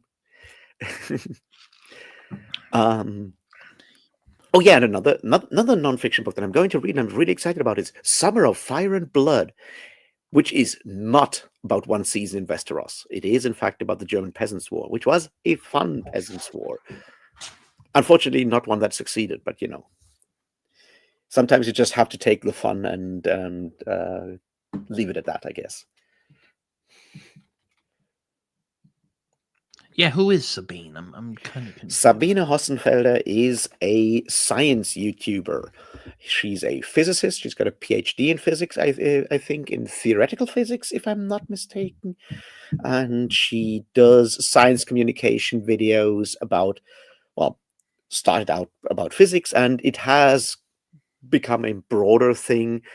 And by broadening what she's talking about, she has certainly made a few missteps from time to time, to put it mildly. Especially when she tries to talk about things like, well, gender healthcare and stuff like that, for example, or politics and things like that. So stuff she's obviously not qualified with her background in theoretical physics, and still talks to. And I don't know who's writing her scripts for those, but she either just has to read them because she has a contract with whoever is producing all of that stuff, or she actually believes what she's saying there. And if she's doing that, then I'm very much concerned. The problem is there, of course, that if you are presenting yourself as an authority, as a scientist, you have certain responsibilities. And I would argue, especially with the transgender healthcare video like 2 years ago, she did very much neglect those responsibilities, either maliciously or just willfully. And that's not good. But her physics stuff, I think, is pretty spot on most of the time.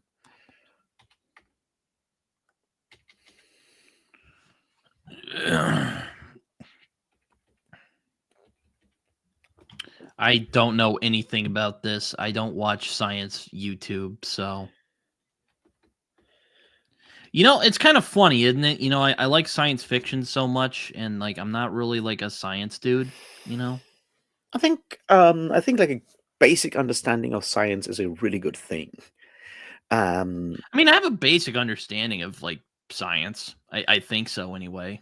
Now, don't expect me to go around, fucking going to like, I mean, when it comes to science YouTubers, I personally prefer Angela Collier, because she also has a booktube channel, which is really cool. And isn't she the well, one who does Literature Science Alliance? no, that's a different Angela. Oh, Angela Collier was called A. Collier Astro when she was doing mostly astrophysics stuff, but I think she has rebranded her channel into Angela Collier. And then she has a different one where she talks about books and other stuff. That one I think is really good. There's Dr. Fatima, who does a lot of stuff on more like philosophy of science and that kind of stuff, which I think is really good. So there's cool stuff happening in science YouTube. I think the bigger danger is if you are a science communicator on YouTube, is if you try to do all science and not just the field that you're good at and the maybe adjacent fields, right? Like someone who has a PhD in theoretical physics can also do mathematics communication, but when it comes to say post-structuralist theory, maybe not. So that I think is sort of like a big bit of a problem with like a lot of like science YouTube, that there's no such thing as a scientist. There's like scientists in specific fields. And Thornall, I saw that it is about the German Peasants' War from in the early 16th century, around it's like 1525, I think, is sort of like where people mostly focus it. I haven't started it yet. It came out last week. So I don't know if it will also include stuff like the Bundschuh and precursors to the official sort of like Peasants' War. And I don't know if it will also maybe include the whole like Anabaptist in Münster thing and so forth. I'll report back once I have read it, which sometime next week. Oh Lord. I mean, I don't mind DeGrasse Tyson so much, though he is one of those guys who like tries to be like Carl Sagan. I'm just like, dude, just stop. You're not Carl Sagan. Like, I'm sorry, you're not. But I digress. I mean, there is really good science fiction. I mean, for example, to go back to Alistair Reynolds, right? Whom I just read another book by, or reread a book by, which is Revenger, which is about teenage girl space pirates. Alistair Reynolds has worked as an astronomer until, for like a couple of decades before becoming both a published and like mainly day job kind of science fiction author. So clearly when there are certain things when it comes to science and stuff, the science does work out because he may not be Carl Sagan, but he certainly has, the same level of expertise, possibly more because he was writing this stuff when Carl Sagan was already at least on his way to dying. I'm not going to look up when Carl Sagan died. But my point is, so yeah, there are scientists who write science fiction and are good at it. And Alistair Reynolds certainly one of them. And there's more, of course. Peter Watts' Blindside, I really enjoyed, and that one is pretty hard sci-fi when it comes to a lot of stuff, even though it does have vampires, which don't sparkle.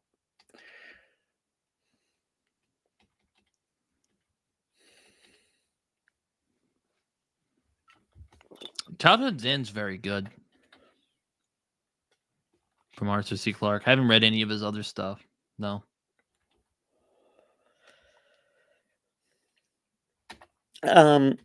See, Ori, I haven't watched all of Collier's stuff. I just generally enjoy her personality. Also, that video about Lord of the Rings was just really, really fun to watch. Slightly shocking, but also really fun.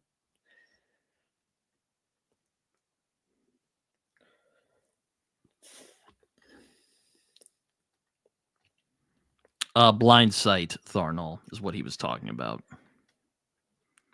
Which I haven't read. I did read his I think it was the same guy who did his riff on The Thing from John Carpenter, which was really good. It's from The Thing's perspective. It's very interesting stuff.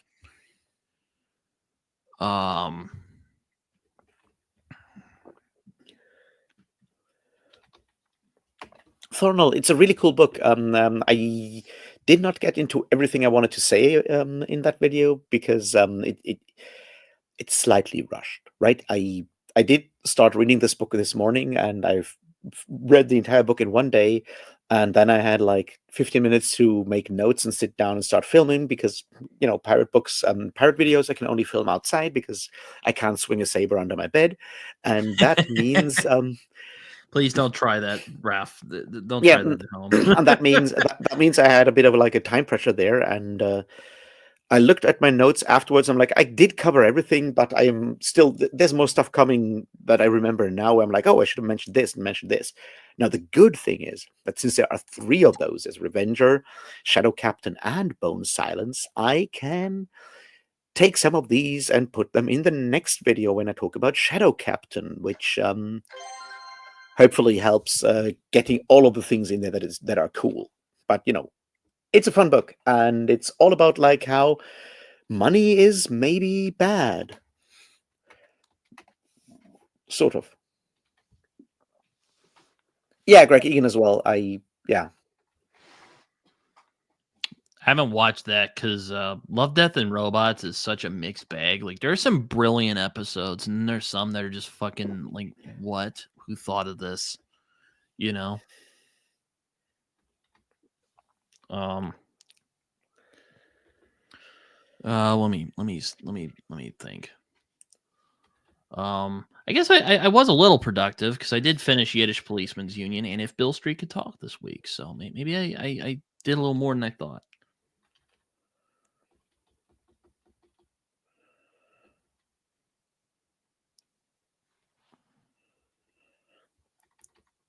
Yeah, I haven't watched the Love, Death, Robots thing, but yeah, I know Alistair Reynolds did something for them as well, right? I mean, it's a long list. They're doing like audiobook version collections of all the stories from that, and now they're coming out later this year.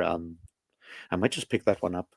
See I how it really goes. liked the Asian steampunk one that they adapted from Ken Liu, which I honestly would love to see a fantasy series of. Fuck that Dandelion Dynasty bullshit. I want to see more about this alternate colonial England with colonial wherever they're at with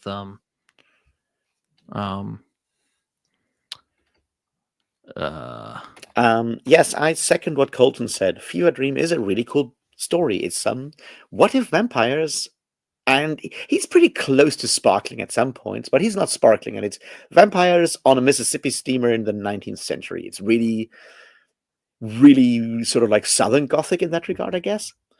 And it's a good book. It's a fun book. It's pretty sad, also.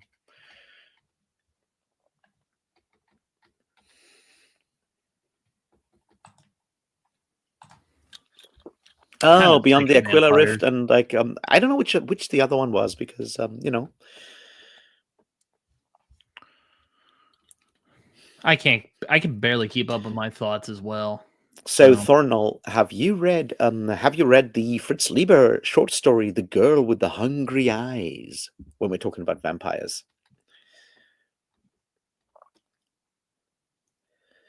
I know I should read the Armageddon Rag. I've heard about it. You've mentioned it a bunch of times. It's happening. I've said this before. Like I've spent a lot of time reading nonfiction the last couple of weeks for all kinds of reasons. I just like fell down another rabbit hole, and I'm still sort of going through that. So yeah, that's why I read all these books about labor history and witchcraft and druids and things like that. So another book, another really good and really good nonfiction book that I would recommend is Machine Made. Tammany same, Colton. Hall. It's a great movie. Mhm. Also, So yes, you did. We were just talking about it. It's called Fever Dream. I haven't read it though. So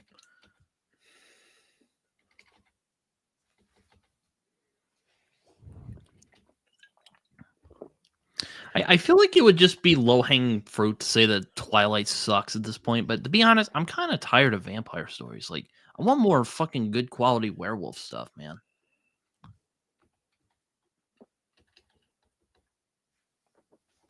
so yeah, once again, like Aslan, good, really excellent, and really interesting nonfiction book, Tammany Hall and the Making of America by I keep forgetting who's the name of the author. I would have to look it up, but the book is called Machine Made, and it looks at like Tammany Hall in the 19th century, in the 20th century, and how under, say, Charlie Murphy, it brought Al Smith into the governorship of New York, and all the way to running for president, obviously failing, not winning against Herbert Hoover for all kinds of reasons, and how a lot of that is sort of like laying the groundwork and training up a lot of the people that FDR then took into his administration.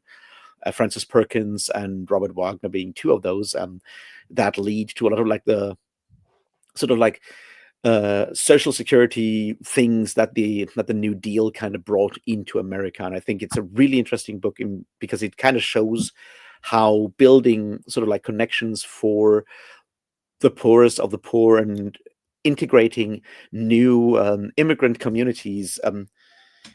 New immigrant communities into society does in fact sort of like is in fact healthy and important and necessary, in how, say, in the 19th century that was done by Tammany Hall and organized crime, because clearly the state wasn't able to do that, and how you have sort of like that switch to letting the state do that, which is what you get with like New Deal and around that stuff, and first with Al Smith just on like a New York level, and you see how all of that builds up, and then you can see how a lot of that kind of changes afterwards and falls apart, because we don't do that anymore. And for that, as a context, you can go back and read, of course, The Power Broker by Robert Caro about Robert Moses, and how Robert Moses, by building all these highways and speedways and freeways and all of that shit through New York, is breaking up communities that are integrated. And if you break up sort of like different communities within a city, different neighborhoods that have different migrant communities and so forth that are slowly integrating and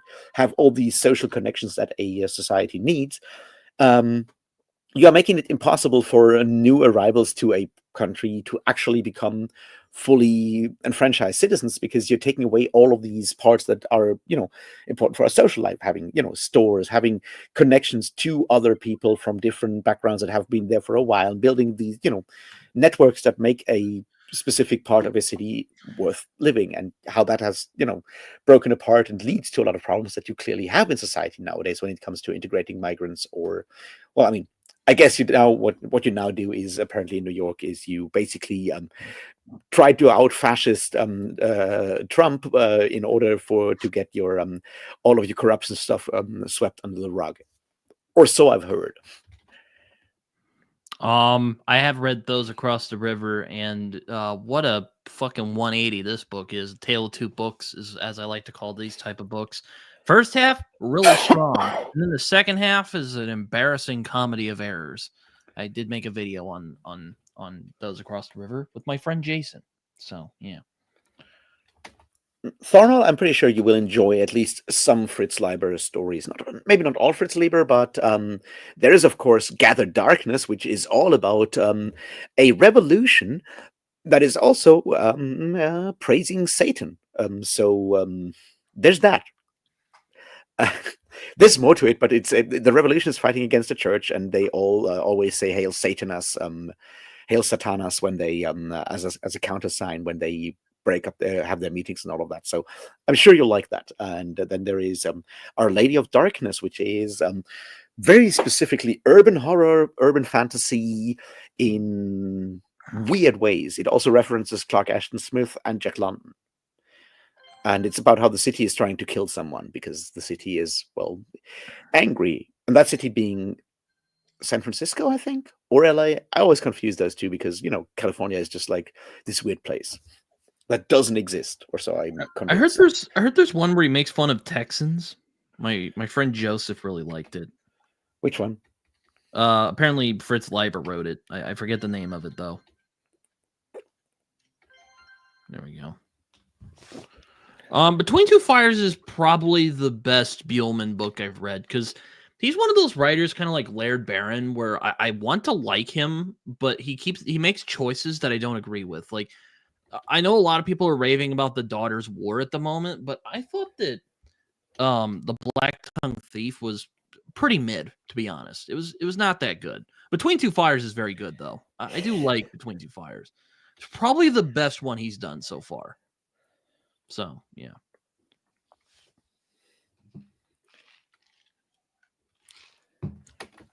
It's also actually pretty authentic to the period of medieval era France in Britain. So that's good.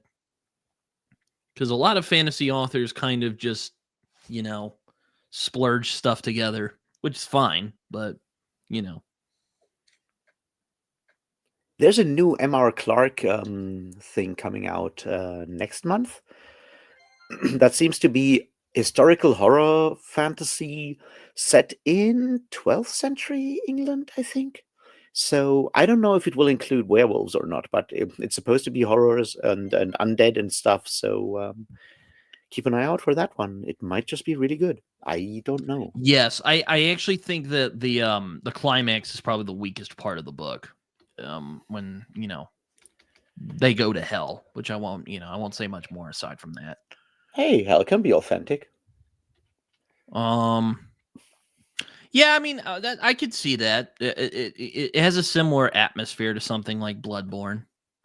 Has that kind of weird, even though it deals a lot with Christian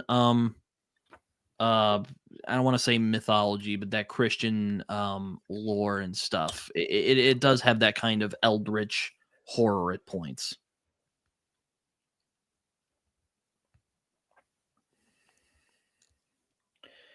Well, if I ever finish writing my historical fiction book, for which I'm totally not reading books about German peasant wars, there may be werewolves in there. Who knows? Totally not in there. Okay, all right. Are there werewolves in Discworld, Raph? Yes, there are. Well, shit, I gotta try Guards as soon as possible then. There's no werewolves in Guards. No, but he mentioned Discworld. Now it makes me want to get to Guards now. So, well, I mean, if you continue the City Watch series, then you will encounter werewolves sooner rather than later. Oh, that's good. Yeah, I think like the problem with like werewolf books is that there's hoping to read Phased in April. Actually, speaking of Phased, I'm hoping to read that soon. Yeah, I feel like werewolves. There's obviously like all kinds of historical reasons why there are less like werewolf-centered books in recent history. However, the oldest fiction story that includes a werewolf, and I can't recommend this enough, I really want everyone to read this. It is free on Project Gutenberg. It's probably free on all kinds of other places because it's been around for centuries. Well, I mean, it's been around for Also, over a Mongrels is millennium very at this good. point. Stephen Graham Jones. Go read the Satyricon by Petronius. You may enjoy it. It does, in fact, involve werewolves. It also has a really interesting queer love triangle, so there's that. Clearly, it has everything a new contemporary sort of like urban fantasy for teenagers does have as well. So go read the Satyricon. It's really fun. Now, and it is sort of like one of the oldest sort of like depictions of your classic werewolf. The way werewolf characters have come down to us up to like the modern times of like being, being cursed, being humans, and then at some point with the moon kind of switch to wolf and go back. It has all of that in there. So it's for historical reasons, it's a really interesting thing. And as I said, it's hilarious. It's a bunch of drunk people walking through Asia Minor to lift the curse of the god Priapus on one of them, and all the stuff that happens to them. Highly recommend it. I guess my favorite kind of real world, and it's not technically a werewolf. It was probably just a couple of wolves that terrorized, kind of coming full circle back to this French conversation we've been having. I forget what it's called, but it's like the Beast of Gudvon or something. I probably butchered the pronunciation, but it's like an inspiration for a lot of werewolf content. Like Brotherhood of the Wolf is based on that. I don't know if anyone's ever seen that movie. I haven't. I do own it though. I do want to see that. But I've heard the Metamorphosis, or one of those old epic poems, has werewolves in it, or something kind of like a werewolf that we would call it now. Or maybe it was the Aeneid. I don't remember. Again, my memory is a bit hazy today for some reason. I don't know. What's hazing your memory? Which fraternity did it try to join? Yeah, I don't know. Or did it try to join the military? I sure hope not. Yeah, I had my mind had a blanket party in Full Metal Jacket style. Well, there is that. What's that thing called? Damn you, Brotherhood of the Wolf. I'll look it up and I'll find it. But it's an interesting story. It's basically this wolf that terrorized the French countryside, and then people were like, oh, because people weren't as scientifically in the know as we are now. Oh, the beast of Gévaudan and the whole thing around. Yes, thank you. That one. Gévaudan. Yeah, that one.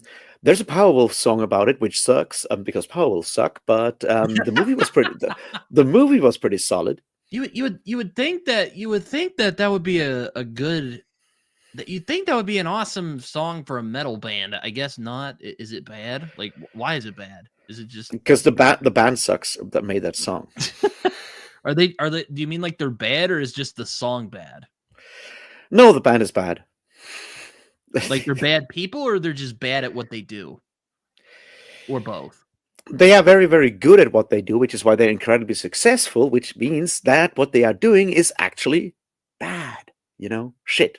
Really, really cheesy guitar pop.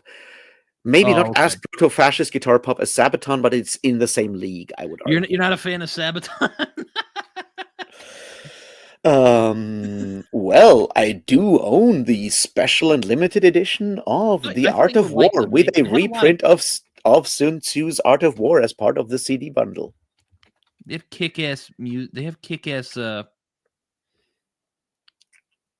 can't fucking. Yeah, that thing. I hope you can see what it's Gévaudan. I don't speak French. But I'm like, how come there hasn't been stories about this, guys? Like the movie was pretty cool. That's holy shit. That's like a 20-year-old movie now, I think. Roughly, maybe less. Oh yeah, it's about my age. Shit, man. I don't mean to age anyone here.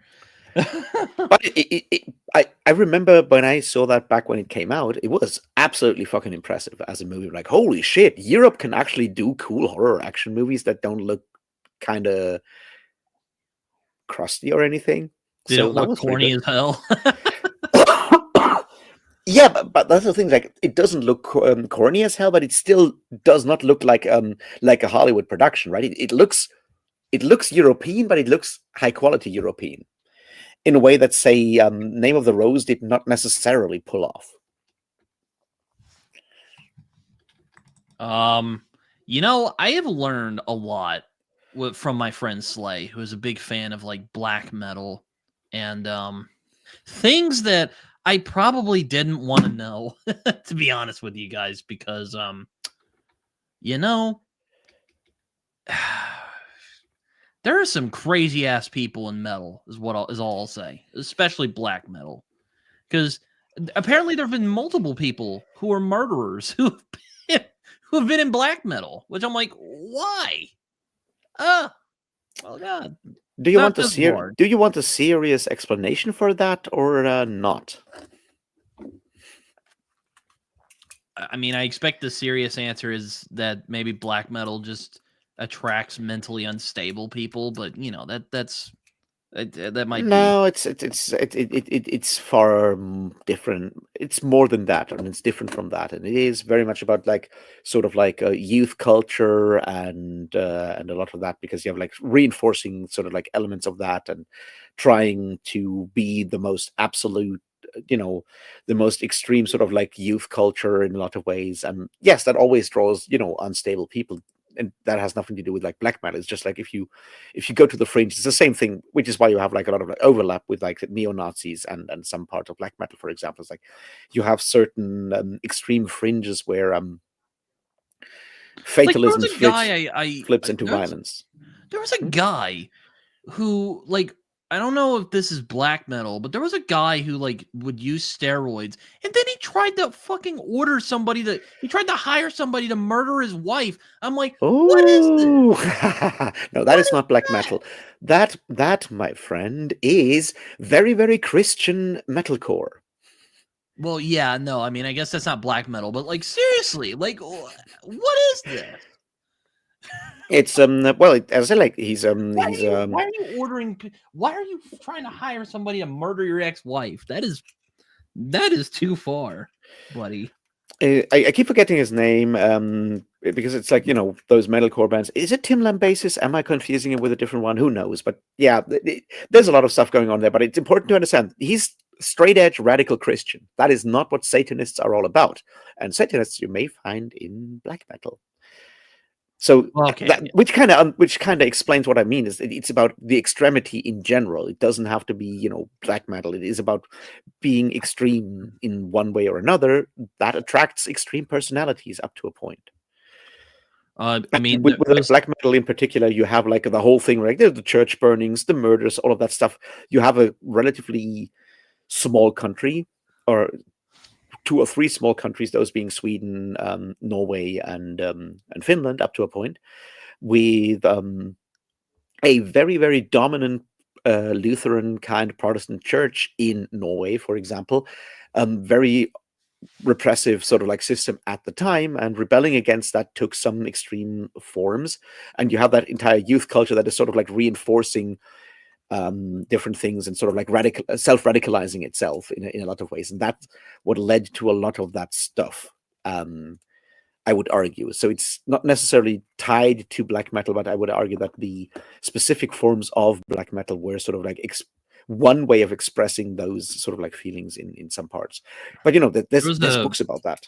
Like, there was another guy who I learned from Slay who like got arrested for having like child pornography, and like I listened to one of their songs. I'm like, that's probably the most evil sounding fucking metal song I've ever heard in my life. So Are you talking about the guy from Inquisition? I Yes, assume that so. guy. Yeah. Yes. Which I'm like, again, what is this? Why does it attract these people? You can't be a normal person like fucking rock, like metal, like black metal. I don't know. I guess not.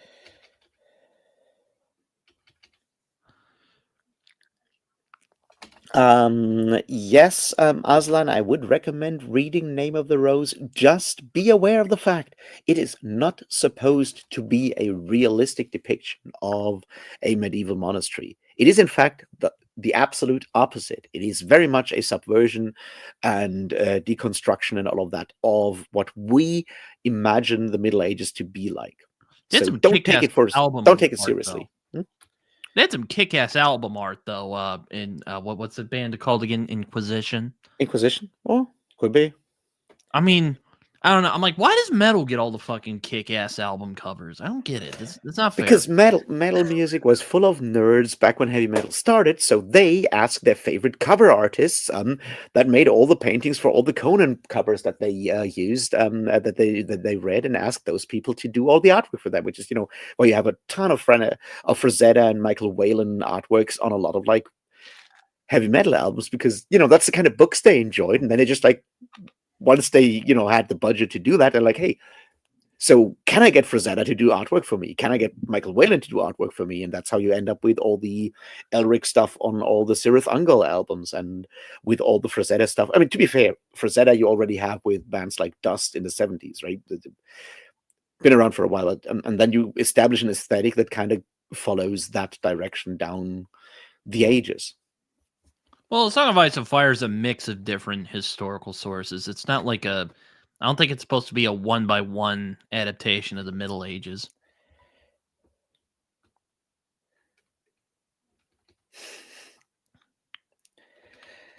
Yes, Thornall, that is what we call praxis. That was really well done.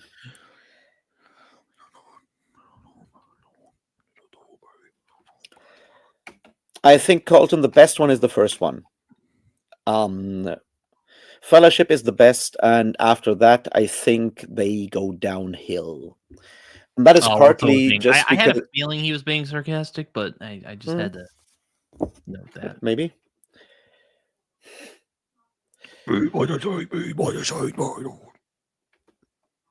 All right, sorry. Aslan, black metal is not necessarily tied to the neo-pagan movement. It kind of depends, right? You have parts of black metal that move into neo-paganism and then move into pagan metal and so forth. And then you have the guys that are full on nihilism. They don't try to do like anything neo-pagan. So it's a broad spectrum of all kinds of stuff, right? And you have people that do like straight up like neo-pagan things, and then you have people that use it more like as a sort of like metaphor to talk about like stuff in society right now. When you take a band like Enslave, for example, that starts out fairly Viking stuff and then goes as a straight up black metal band and turns more and more metaphoric and in their lyrics, and more progressive rock-ish in what it does afterwards. For example, then you have these different ways of doing that. Ulver from Norway being another one that start out very basic black metal and then turn pagan metal, folk metal. Bro, And then how can you not watch the Battle of Helm's Deep and not think it's the fucking greatest thing of all time? Like, come on. It's not fair, guys. Even though it is just a couple pages in the book. Also, I do wish they kind of did. I also wish they did the Scourge of the Shire. Isn't that what it's called? The Scouring of the Shire. Raph, do you remember? Sorry. What's it called when they annihilate the Shire? Isn't it the Scouring of the Shire? The Scouring of the Shire, yes. Okay. Which is an essential part of Lord of the Rings as a story, but not of the movies for all kinds of reasons. Which is where you should watch that Angela Collier video on, well, the Scouring of the Shire, because it will make you very happy about how she pronounced scouring all the time, but it's also about her realization that Frodo dies at the end. Well, he kind of dies at the end of the movies too. He's like, yo, fuck this, like going to the afterlife, baby. Umberto Eco was a medievalist in the sense that he studied medieval theory, right? He did his doctoral thesis, his PhD thesis was on aesthetics in Thomas Aquinas, and then he moved away from that to other bits and pieces. And into semiotics. But he started out, yes, as someone who did medieval philosophy, theology stuff.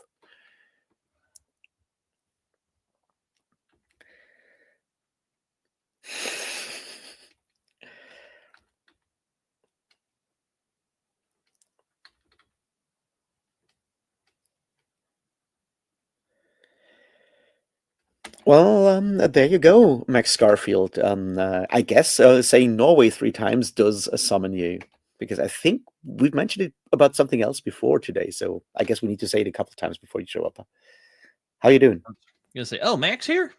Yeah, Max showed up. Said we mentioned Norway, and he got summoned. Oh, where is he? Oh, there. Oh, wait. Oh, there it is.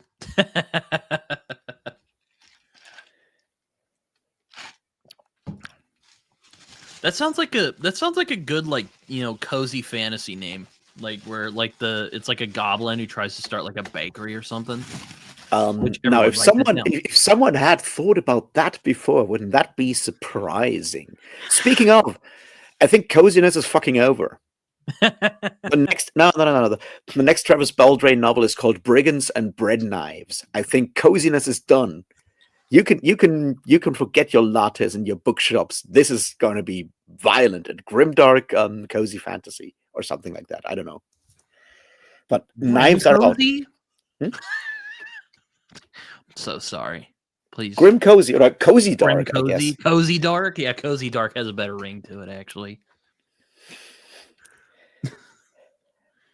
We can call that's what we call Jonathan Strange and Mr. Norrell, cozy dark.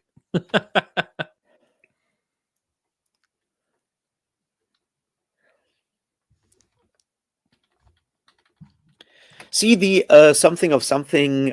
I don't mind that one so much. My hate title format is the something of person with ridiculous name.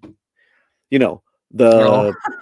the something lives of Harry August, the whatever it was of Adi LaRue, and there's so many of them. The ridiculous thing of ridiculous name. And I'm like, fuck you! I will not read another book with that title. They are all pretentious bullshit, or at least Friggin' you want bastard to and make broken them out bones. I that like way, that. and I don't do that anymore.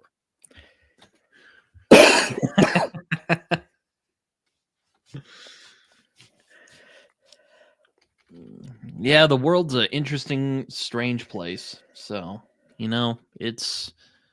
Oh, yep, there's Mac. He's here. He's chilling. um, Yep, I think the lies of Luck Lamora are one of them. No, it's no. The title there is the Sarah J. massification of a certain type of title, which is usually a something of X and Y, right? It's a court of thorns and roses, or a summer of fire and blood. um,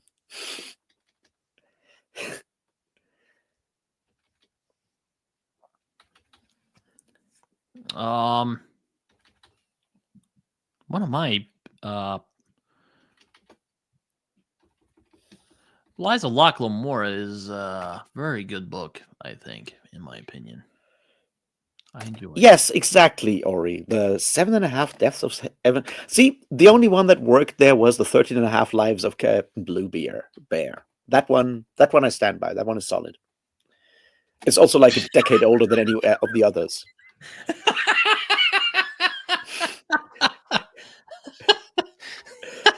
You made me laugh. That made me laugh more than it should. I'm sorry.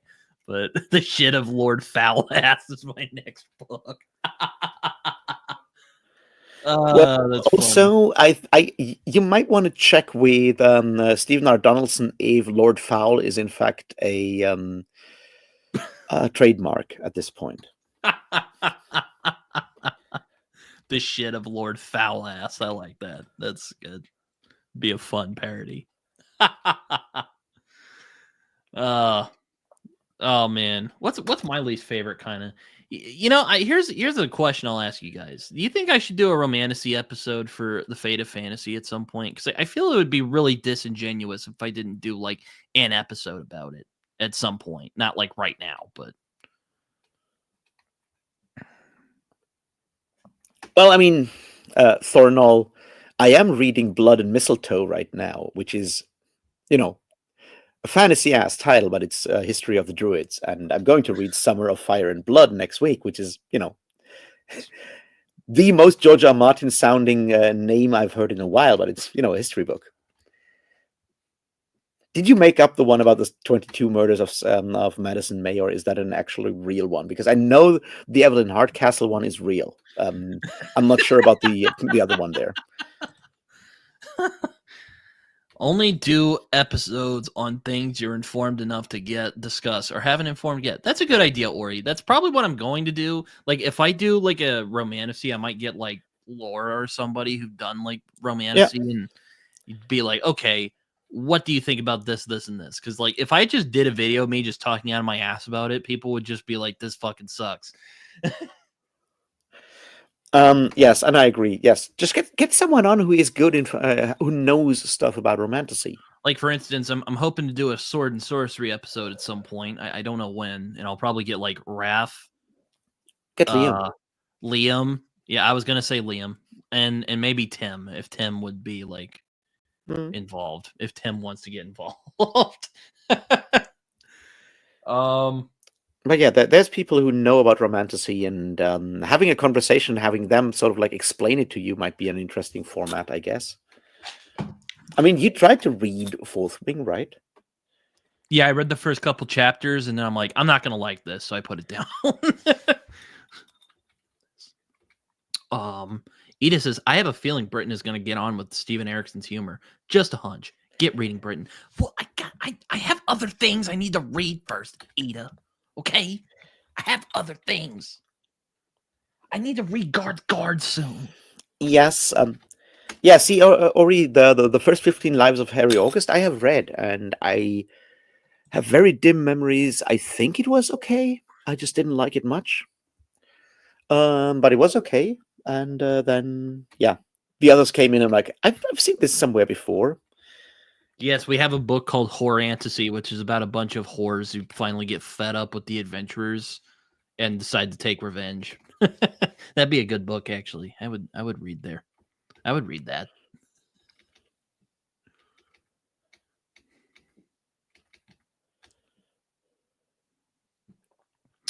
I try to read shorter books, Aslan, when I'm in a reading slump. That tends to help out, get you back into the groove. So pick like a book that's like, I don't know, 200, 300 pages. You'll be fine. Or read a short story collection or something. I've done that as well.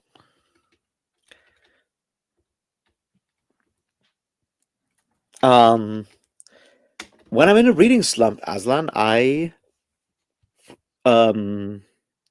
force myself to read at the gym. I mean, I listen to audiobooks at the gym, and then I usually get out of it relatively quickly. So that, I think, is how I do that. Or I just get like drunk and depressed, which is, not a recommendation. Not cash money. It also really doesn't help with the reading slump. It just like passes the time.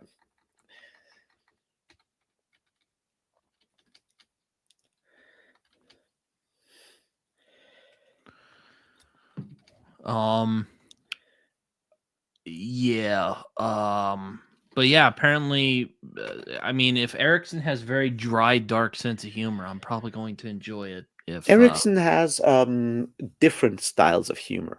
There is a sort of like dry kind of humor in there. Then there's parts that are just like very bodily, body fluid based humor. Very, fecal sense of humor in some situations. And then there's stuff that is all about genitals, and then there's stuff that is all about like elaborate conversations and absurdity. So you get something funny anywhere, right? That's possible, Colton. That's very possible. I don't know. I haven't really talked with Matt recently. He's been kind of on.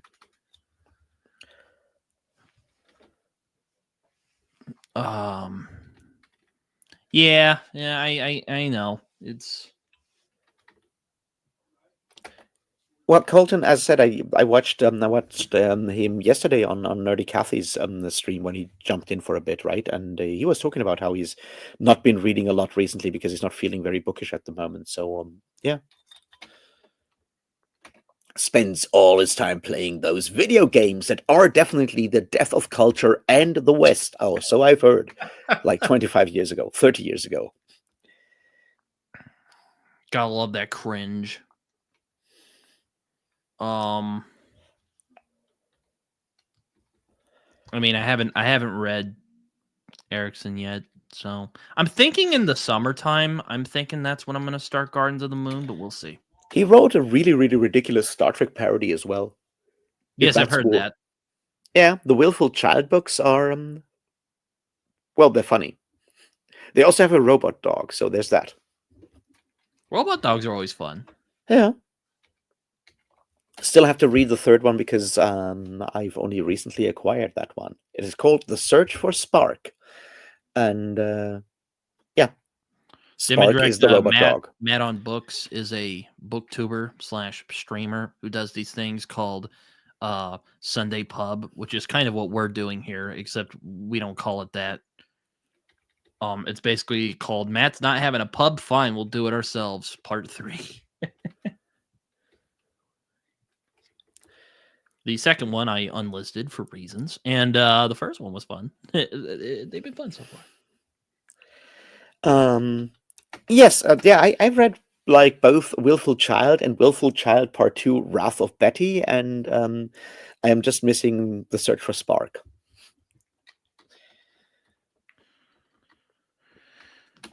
It's kind of funny. But you need to sort of love Star Trek to enjoy Willful Child. And by Star Trek, I mean old Star Trek, like Kirk Spock kind of level Star Trek. Because it's all about imperialism and capitalism and criticizing capitalism in a very ham-handed way, which is, something that never happened on Star Trek. Yo, Or City of so Thieves I've is heard. fucking great. Like, Hmm? so good. That book is so good. City of Thieves by David Benioff. Like, it's fantastic. I've heard about City of Thieves by so many people, and then I haven't read it. So, Britton, tactical question. How long are you going to do this? Because my beer's empty and I can either go and get another one or I cannot. Probably gonna go on for another maybe 30 minutes and then probably call it. But Then I'm going to get myself a final beer, and that's it for the evening because I have to be at the dentist tomorrow to, well, have some work done on my irresistible hobo smile. really got that angry, unhinged uncle living out in the woods look going for you. I dig it. Yeah, I should probably get like one of those like flannel shirts and maybe get like a harmonica. Yeah. Just get like a golden tooth to go with the pirate aesthetic. I would love to have a gold tooth, but I have no idea what that stuff costs. And if, how how to get about getting a gold tooth. That would be really funny, but I suspect I won't be able to, afford that either. But I bet people, if they watch your videos, you have the golden tooth, be like, "Raph, did something changed?" Like, Thumbnail quickly, I have read and I have reread Salvatore's Cleric Quintet. That's the only other Forgotten Realms novels that I've read because I've played a lot of D&D, but I rarely, if ever, have played in the Forgotten Realms. We used to play some stuff in Greyhawk and Mystara and other worlds, so I never saw the reason to read a lot of Forgotten Realms books beyond the Drizzt stuff that I kind of got in bulk from a friend as a kid, and that's why I read the Drizzt stuff. So that's the my knowledge of Forgotten Realms. I mean, and of course, having read the Forgotten Realms campaign setting for second edition AD&D by Ed Greenwood, that one I have read, and yeah. And years and years ago, I read the first couple of Dragonlance novels, which the ones that were based on the original or like packaged together with the original first couple of adventures. Like, was it Dragons of Autumn Twilight, Dragons of whatever, those other like 3 seasons and whatever they were connected to. I read those, but it's been ages and ages ago. So limited knowledge about those. Anyway, I wanted a beer.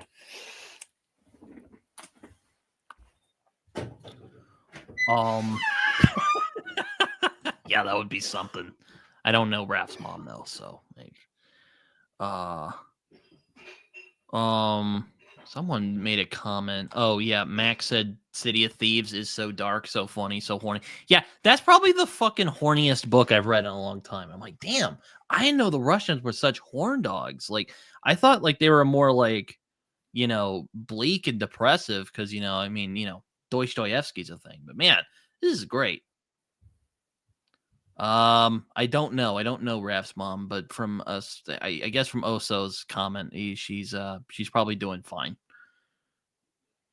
Oh yeah, I forgot she had like a thing. That's right. She had an accident. I hope she's okay. Forgot about that. Jesus Christ, my brain is not fucking on it right now.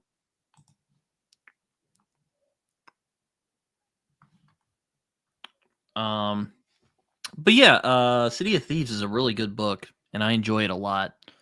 It's definitely a book that I think I don't know if I'd say everyone should read it because well, actually, I think it's a book anyone can enjoy. It's a very fun book. There's a lot of I think John from Talking Story put it well enough. It really encapsulates the human experience. No, I have not. I do want to at some point, but don't harass me. Don't harass me about it, okay? I already have other fantasy books I'm getting to this year. I got bullied into reading Malazan. Well, it's more like a city of horn dogs and the horrific violence of war. Beautiful stuff. Because let me tell you, the Eastern Front was a pretty horrible time in World War II. It was not very, what the kids would say, cash money. Raf, your people fought in the Eastern Front of World War II. It was a pretty ugly time during that war. What do you mean by my people? Well, the Germans, I mean, Yes. I'm not saying the Nazis are your people, but the I was Germans. I was like, wait, did I say claim that like my direct family fought there? Because I don't know they if your didn't. family fought with. I hope not, but My grandfather was he was a prisoner of war in a British prisoner of war camp. So I think he was a radio guy in somewhere in France, get captured by the British and spent time in a British POW camp. So that's okay. that's all I know. Eden wants to know because I forgot that your mom had like an accident or something. How's your mom doing, Raph? My mom's. I spoke with her earlier today. I spoke with her this morning on the phone.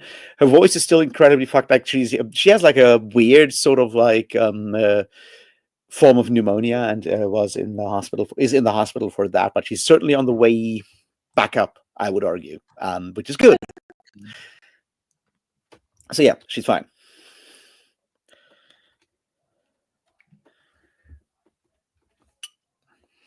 That's good. Glad to hear it. I forgot your mom had like a thing, but yeah, they were asking me if I've read Realm of the Elderlings, which no, I haven't. But Raph, haven't you read that series or one of them? I have read the first two trilogies. I've read the Farseer trilogy and I've read the Life Ship Traders trilogy. Would you say yay or nay? Is it a good book or is it bad? No, they're good. Oh, that's good. That's good. I haven't read them, so I don't know.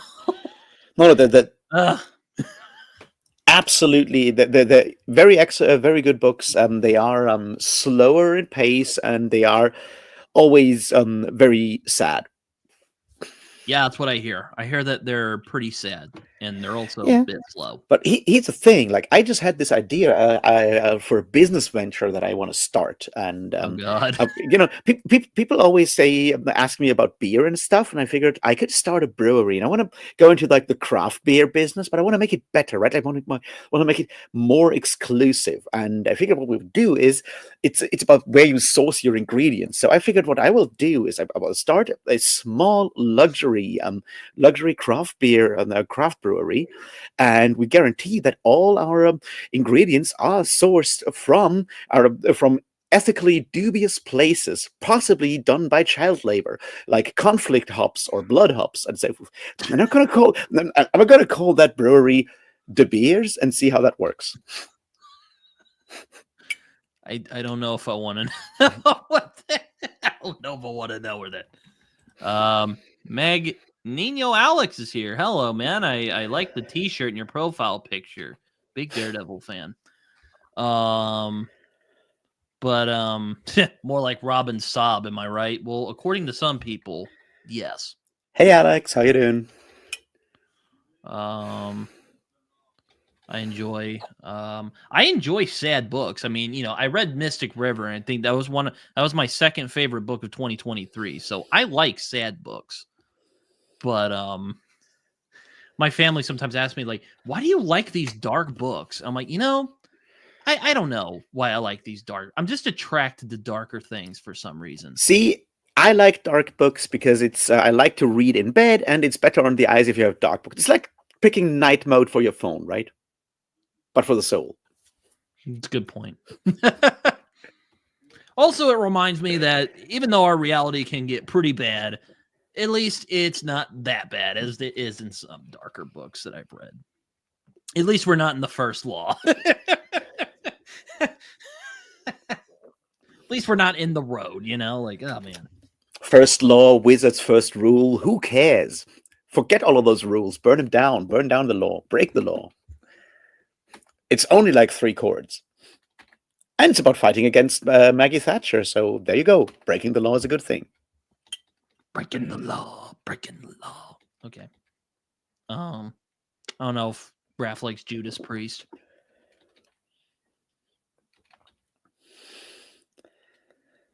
Midnight Tides is a really good book. I agree, Alex. It's probably my favorite Malazan Book of the Fallen novel. That one or Reaper's Gale. I'm not quite sure.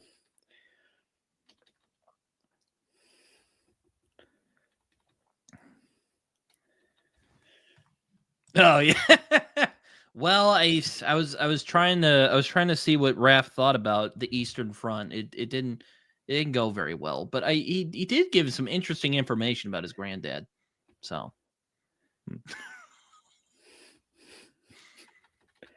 Yes, also we'd be laughing a lot and have incredibly awkward sex. That's yeah. That's all I learned from Joe Abercrombie.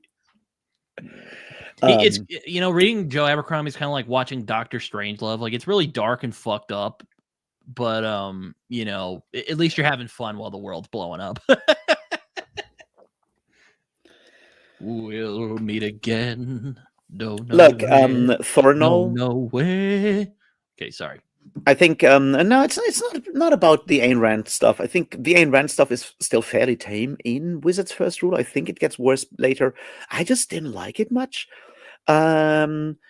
Also, I was promised leather dildos, and all I got was whips. So I was disappointed, and that's not the kind of realist fiction I wanted. I was promised realist fiction and not fantasy, and instead I got like a Tolkien ripoff. So that's why I'm mad. It's Terry Goodkind. Yeah, no, it's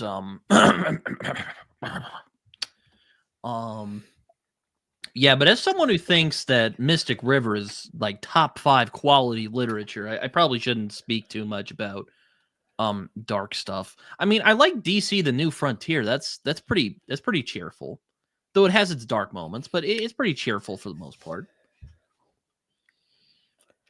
I mean, to be fair, there's lots of crime and horror in Reaper's Gale, right, Colton? So it'll work really well for you. Indeed, Tharnall. There's no fighting in the war room, of course. Love that movie. So what is Mystic River about? So I'll give you a little pitch. So back in the 70s, there's these 3 boys who get pulled over by, or well, they don't get pulled over, but some cops show up, or who they think is cops.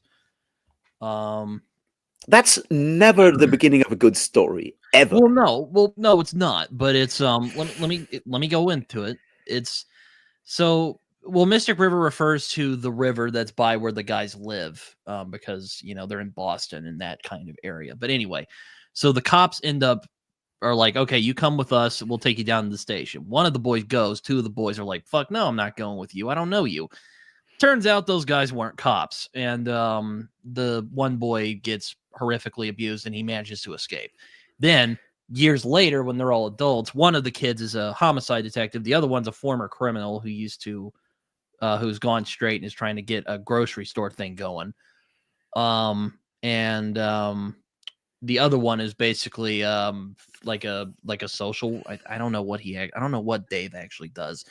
I think he's Colton. Remind me what Dave does in Mystic River. I forget. See, But anyway, this book is highly unrealistic, and everyone should have noticed they are false cops by the point where two of the kids go like, "No, fuck you, we're not going with you," and they don't get shot on the spot. At that point, you know those are fake cops. well, Especially in anyway, fucking Boston at the time. anyway, there are no wizards, unfortunately, in Mystic River. Well, anyway, so one of the guys, his daughter gets murdered, and the one of the kids who's the cop is investigating the murder. So that's the pitch for Mystic River. It's a fantastic book, though. It's really, really good. Can you recommend me one horror book? Well, shit. I'll recommend you a comic. It's Alan Moore's Saga of the Swamp Thing. I think he went on with that for 40 something issues. Some of the best horror I've encountered. Either that or but yeah, I'll go with Alan Moore's Swamp Thing at the moment. Can't remember what Dave's job was. I don't fucking know anymore. Colton, I would go for now. I would go with Our Lady of Darkness by Fritz Lieber, which is the book that Steve tried to write ever since. And if you read the book, you know why I said that.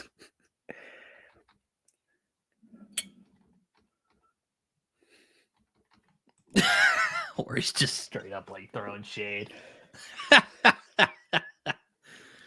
No, maybe Dave is just fucking like, because it's really like raw depiction of like trauma and how it can just fucking destroy your life, and also a lot of like the gritty urban stuff that Lehane likes to play with in a lot of his books. So it's a very good book.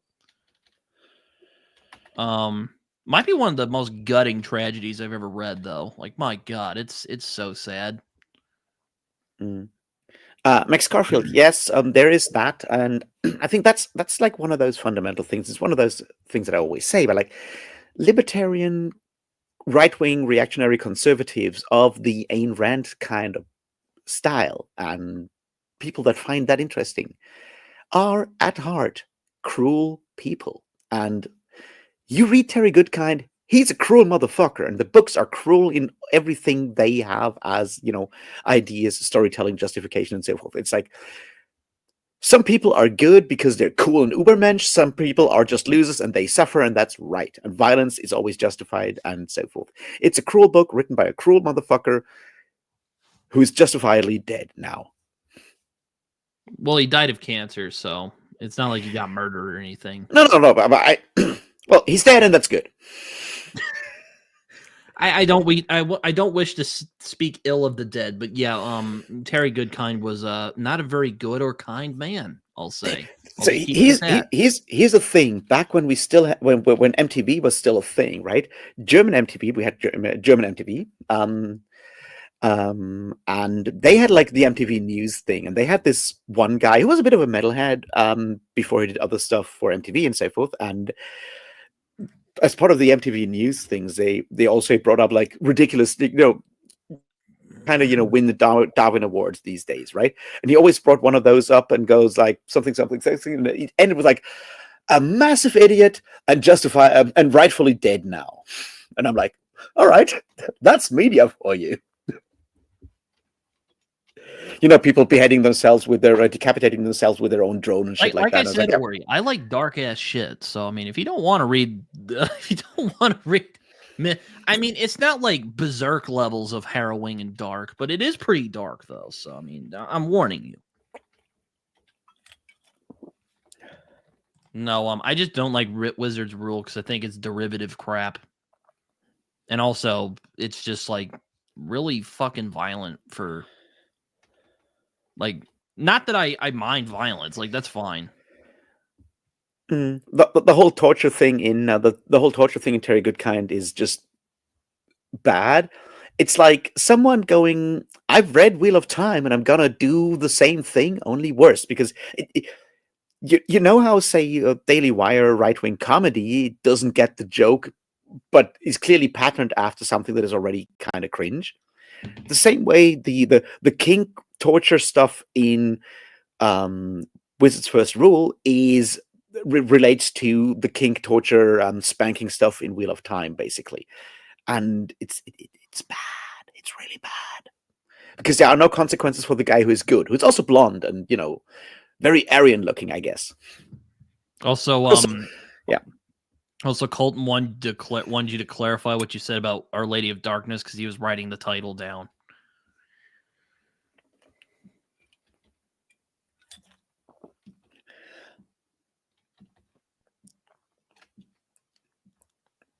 I said it's the book that Stephen King has tried to write ever since. Look, it's a book about a science fiction and horror writer who, because of reasons, became an alcoholic, is trying to not be an alcoholic and is suddenly haunted by something supernatural that may or may not relate to his job as a science fiction writer. So you can see where the parallels are coming from, right?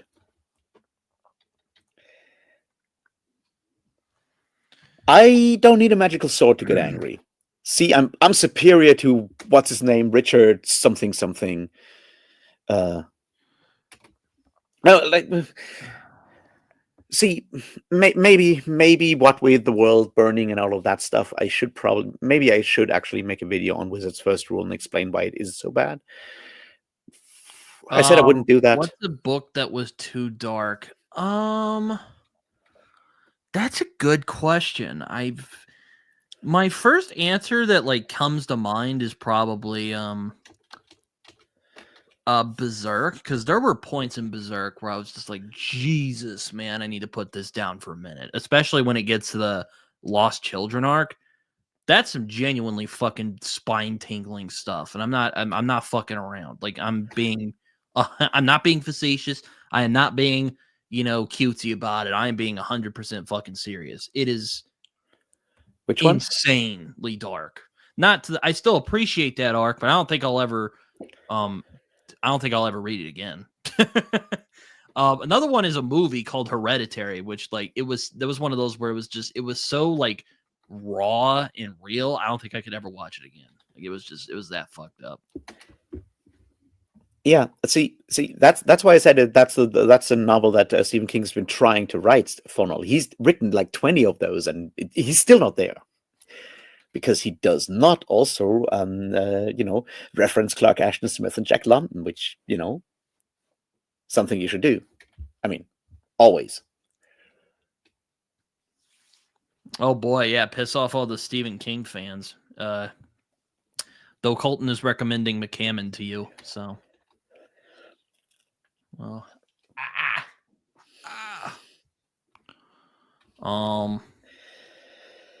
but yeah, no, probably the darkest thing I've ever read, like the darkest, nastiest thing I've ever read is probably the Lost Children arc from Berserk.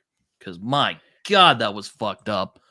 Well, there's probably another one because I actually have a list of, I have a folder of books on my Goodreads called Seriously Messed Up for the. Actually, you know what? Here's another really dark book that I read that got a big reaction out of me. Gone to See the Riverman. Have you read Child of God by Cormac McCarthy? Because that's another one of those. Oh yeah, I have. It's probably one of my lesser favorite McCarthy books, but it's a solid one. It's pretty dark though.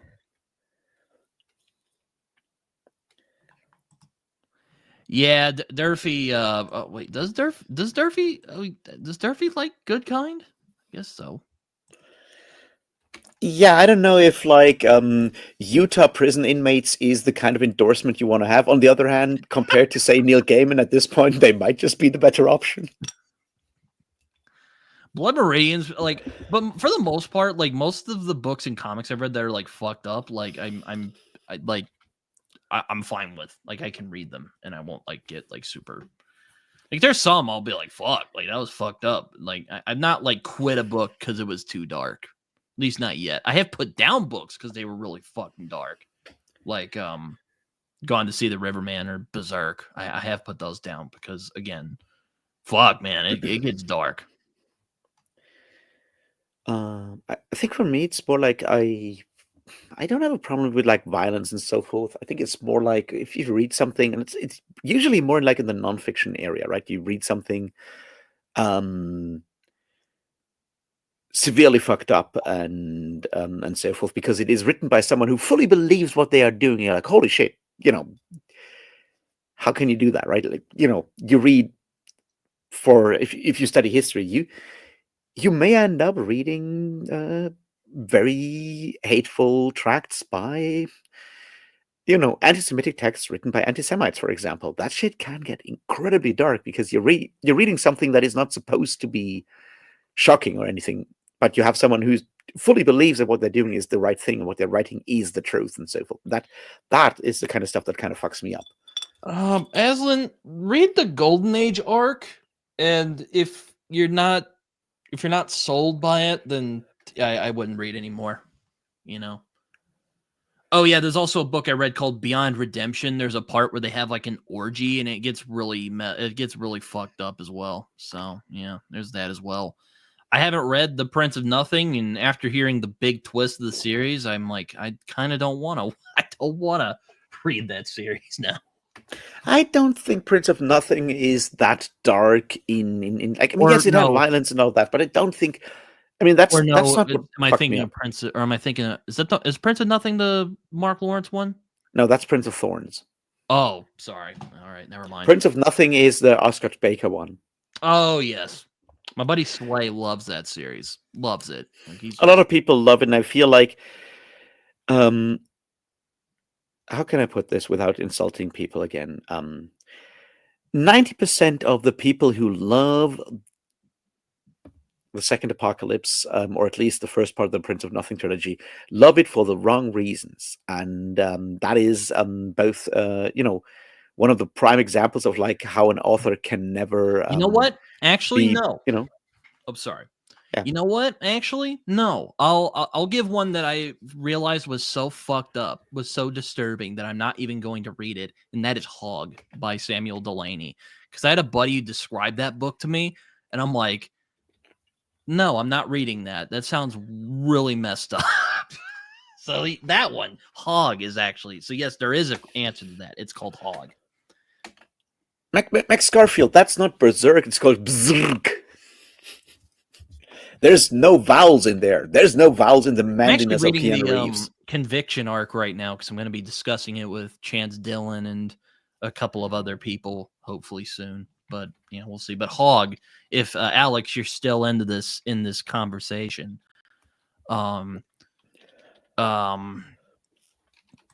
yeah, Hog is one that where I'm like, this sounds so fucked and so disturbing. I am not going to read it because my God, dude. Man. But generally aside from that though, I'm generally like fair game. Like I'll read James Ellroy and be fine. And it gets pretty dark in places. So with Ellroy's stuff. Who apparently blurbed Labby TR recently, from what I've heard, Ralph. Yeah. Who? Which kind of surprises me. James Ellroy. Yes, I know he did. Kind of surprises me. I wouldn't have expected him as a fantasy fan, but you never know. Maybe it's hard boiled or something. A lot of TR is heavily influenced by hard boiled. Oh well, then I'd probably enjoy it a lot. Yeah, you might at that. A lot of his stuff is I don't know which one he blurbed. That's I don't know which one he blurbed. I just heard that he did. I'm like, but a lot of his stuff is he loves him some detectives.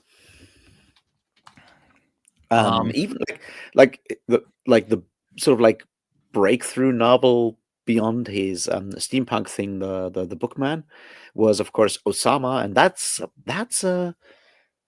more noir than hardboiled, but it's certainly that detective, private detective doing stuff, kind of story, and it's certainly something that has stuck with him. You, for example, Britton, might really enjoy the Violent Century, though. Oh, what's that? Is that his Arthurian one? Oh wait, no, that's No, by Force the Violent Century is superheroes during World War II Oh, okay. Yeah, that could be fun. I do and like that. afterwards. Sort of like what happens to the superheroes that fought for the Nazis and the Soviets and the British, and how Oh they god, that sounds terrifying. and what happens to all of them if they live on in the 50s and 60s and 70s with all the trauma that they brought from before. Oh No, god, it's a that really good sounds book. It's a bad. very depressing book because it's British superheroes, not American superheroes. So they have very British skills that may involve fog and stuff. Yes, that's why I tell people to start with the Golden Age and not the Black Swordsman arc, because the Black Swordsman arc is definitely Miura trying to figure out what um trying to figure out what he's doing. Child of God. If you think that's the darkest thing that McCarthy has ever done, oh, wait till you read Blood Meridian. That is probably the single darkest thing he's ever done, just in general. Superheroes, but with bad teeth. Very well said, Joe. I am not disputing the tooth situation there, Joe, but I feel right now I have the right to talk about superheroes with bad teeth. I might be one of them. I mean, I'd say Miracle Man. I mean, that's a banger. Like that Yeah. was a beautiful time. Superman fucking murders half of London. I thought it was a riot. Totally not messed up at all. Yes, Ori. They fly on the left side of the street. That is important there. Well, at least the British superheroes. The Russians, who knows? I don't know if Joe has read Miracle Man from Alan Moore, but yeah. If you want like bleak British superheroes, oh man, Marvel Man or Miracle Man, depending on which side of the Atlantic you're on.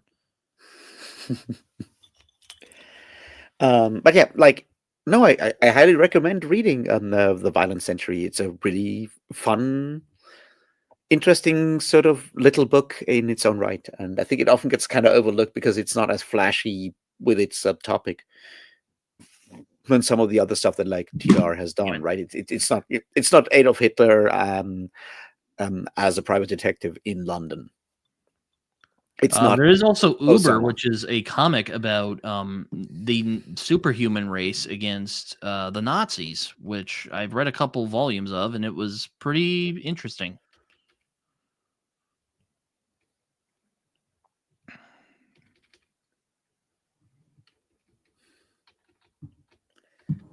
No, damn it. There's also martial See, here's the law thing. that I'd like to read at some point. Here's the thing, Alex. What you need to do is become a dental Nietzschean and call it an Uber bite, and suddenly it's cool.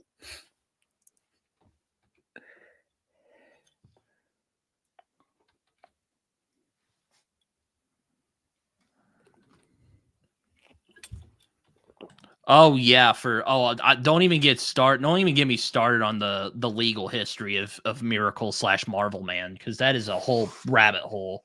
And now because of the Neil Gaiman thing, we're probably never going to see the end of that story, so that sucks. But there is but Alan Moore's Miracle Man is really quite good. Here, I'll send the link because I think Alex was texting me. So let me just. Yeah. Also, that's like working in the Nietzschean dark satanic mills of the dark Nietzschean mills of capitalism. Is you being an Uber driver?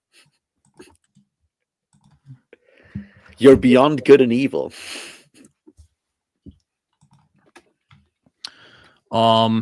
Yeah.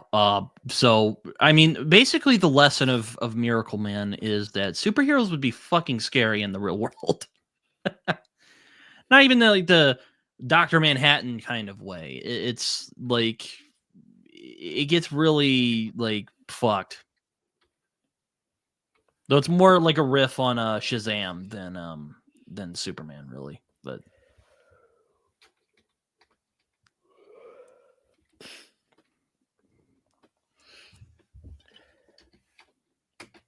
All right, Britton, my beer is getting empty. I might pop off if you want to keep going. That's obviously, I mean, it's your stream, so who am I to say anything? Yeah, I'm probably gonna go for a couple more minutes. If you need to go though, that's good. No, not like a minute, but I'm slowly, I don't want to start another beer. I have to go to the doctor at 9 a.m., so I should probably, call it a day. Probably a good idea. Probably a good idea. Yeah, I also can feel my voice slowly, Your voice is slowly giving out. Disintegrating. Oh God, that's terrifying. What? You never listened to a death metal song? Well, yeah, probably not. So, thanks for having me on again, allowing me into your pub, Britton. I appreciate that. It shows a lot of bravery on your part. I mean, you didn't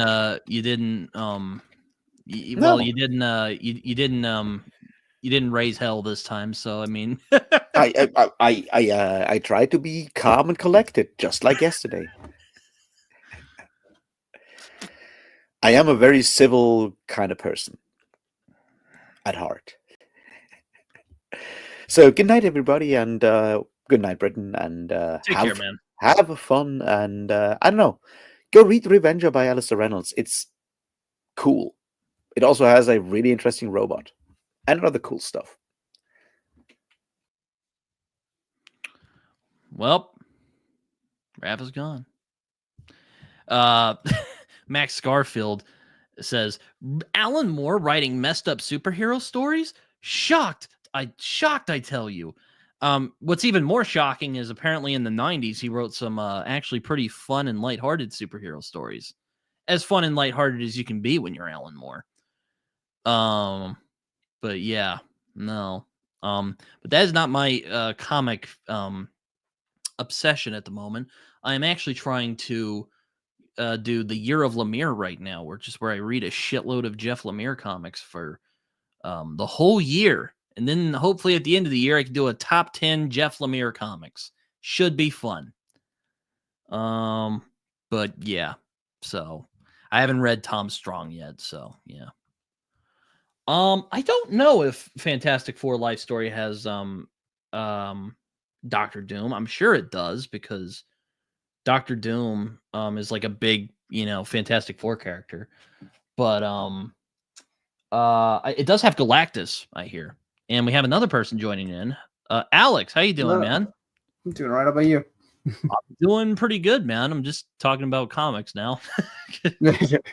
Fair enough. I'm like, Raph's gone. No, yeah. But yeah, how you doing, man? I'm doing all right. Doing all right. It's my day off, so I'm chilling. That's good. I'm just talking about I mean, going back to Tharnell's question, I'm sure it has Doctor Doom in this. It should. If it doesn't, I'd be very surprised. But I do hear that Galactus is in it, so there you go. Galactus. Remember when he was a mist thing? Oh God. At least the new movie is actually getting Galactus right, that he actually looks like Galactus. But yeah. I didn't actually hate the cloud idea, but it just was that wasn't a good movie. Yeah. There's lots of nostalgia there. Definite memories of seeing it in the theaters. Yeah. I remember seeing Captain America for the first time and be like, what is Johnny Storm doing here? It seemed like and he was very good at that too. I really like those Captain America movies. I did see the recent one, which I thought was just wasn't really my thing. I've been kind of over the Marvel stuff since Endgame. I just haven't cared. Yeah, like No Way Home and Shang-Chi was pretty good, but after that, I was just like, oh God, I'm just. I don't even think No Way Home. See, the thing I've said to my friends, the first time I watched it, I loved it, and then I've thought about it since, and it's like, okay, so do basically Into the Spider-Verse for that live action movie, but make all the Spider-Mans in that movie not be Tobey Maguire and Andrew Garfield or any of their iconic same actor villains. Would you care? I don't think you would. I think the only thing that saves that movie is the fact that you like other movies. So I think I just don't think the plot works without the nostalgia factor. So I think it's I rather have action read bad. the first two of the comic Nice adaptations of graphic novels. Elric, which are actually very good. The art in it is it's so good. So good. Just Oh, I like that. yeah, I know. Yeah, Yeah, no, yeah, it's legit. I've been starting to read the Elric actual stories, so I've not dipped into the comics yet. But Yeah, Elric's fun. It's very angsty and weird. So it's teenage Animander Rake. I mean, I guess so. Even though Yeah. Erickson claimed he hasn't read Elric until like recently, so I don't know. I haven't read. I mean, I have. It could just be a mighty big coincidence, but I mean, they're the complete opposite color. One's milk white, the other's like obsidian. But then also, they both have long white hair and a soul stealing sword. So it's like, it might just be a huge coincidence, but that's a really big coincidence. Though I do think the other guy, I think his name's Esselmont. I think he likes Elric, so maybe that was his idea. I don't know. Yeah, it might have been. And Erickson's like, okay, cool, we'll go with it, or something like that. Yeah, probably. Because then you got people claiming that The Witcher has no influence, and that's a whole other story. With with the people who say that that The Witcher is a ripoff of Elric, to that I'd say, okay, the tones are way different because Witcher is more of like a gothic fairy tale with like sword and sorcery, like as like a backdrop. Elric is just pure sword and sorcery. Just it gets weirder with the cosmology. Yeah, I will say to play devil's advocate to that though, there's like definitive proof that at least to the extent of him saying no, I had no idea about Elric. It was completely my original idea. I didn't even know it existed till later. We know that he, if you dig into him, I forget how to say the guy's name, but he would edit other languages, other works for what was it, Poland, and so I think it was in the 90s. He got the Elric books and he edited them to in another language. So he did know of their existence, but whether or not how much he copied from that is different, and they definitely have different tones. So it's not like a shot for shot thing. But yeah, I so think when like there's some influence there. Razor Fist cries plagiarism, like that is that's a gross misconception. Yeah. You could say you could say he cribbed a bit from it, but yeah. But a complete copycat is not. It's not. Oh, Ben says, you are right about Esselmont, but he did not tell Erickson about the influence. Haha. Ray goes back to their tabletop gaming days. So, yeah. I don't know. Well, thanks, Mac. I appreciate that. Oh, yeah. Like, if you... Like, there's some other stuff that's ripped off Elric more directly, like Beyond Redemption from Michael Fletcher kind of rips off the tone a bit. What? And Drist. In Drist? No, just Drist. There's a character. I don't know too much about him. I'm sorry. He's I haven't read those books, so. Yeah. I've seen it floating around. I haven't taken the time to read them, though. Though, if you ask the guy who wrote The Witcher, Roger Zelazny is probably the one he'd say is the most influential for him. So I have no idea. I don't really care. We'll never know. Yeah. I've only read the first collection, which is kind of sword and sorcery, a little bit. But yeah, I was about to say the tones are just so different. Like, to say it's a plagiarism is laughable. Yeah. A ripoff, you could say it. You could say that. You could probably say he ripped off a little bit from Elric, but again, the tones are just way different. Yeah. No, definitely not plagiarism because it's different enough to be its own. Yeah, exactly. Like, yeah, Drist is the Forgotten Realms guy. I forgot about him. He's a I've heard he's a fun character. I haven't read him. Raph doesn't like Driss though. For he did like a Christmas special with Driss. It was pretty funny. We'll have to check it out. He was just going like, "This fucking sucks." No, yeah, but going back to, let me see. Someone said there is something called Latveria. Well, again, I would be shocked if there wasn't at least a reference to Doctor Doom, because like it's like having a Batman story with no Joker in it. Like, okay, yeah, I know a lot of us are sick of the Joker right now, but like a Batman story that doesn't have the Joker, that would be pretty weird. Cool Elseworld story, maybe. It's like, what if Batman existed, but there was no Joker? No.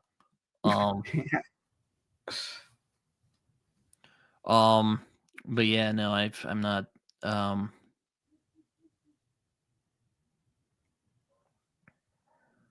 haven't really been. But yeah, I'm hoping to start Fantastic Four Life Story soon, because I was gonna start it last night, and then my friend Zach was like, "Hey, did you see that new video from Naomi King?" And I'm like, "No, I didn't watch any of them, because I don't really want to see them, to be honest. Not because I'm a simp for Daniel or anything, but it's just, troubling to listen to." And he's like, "Oh, she like reenacts what happened," and I'm like, yeah. dead ass, it was like, for real, dog.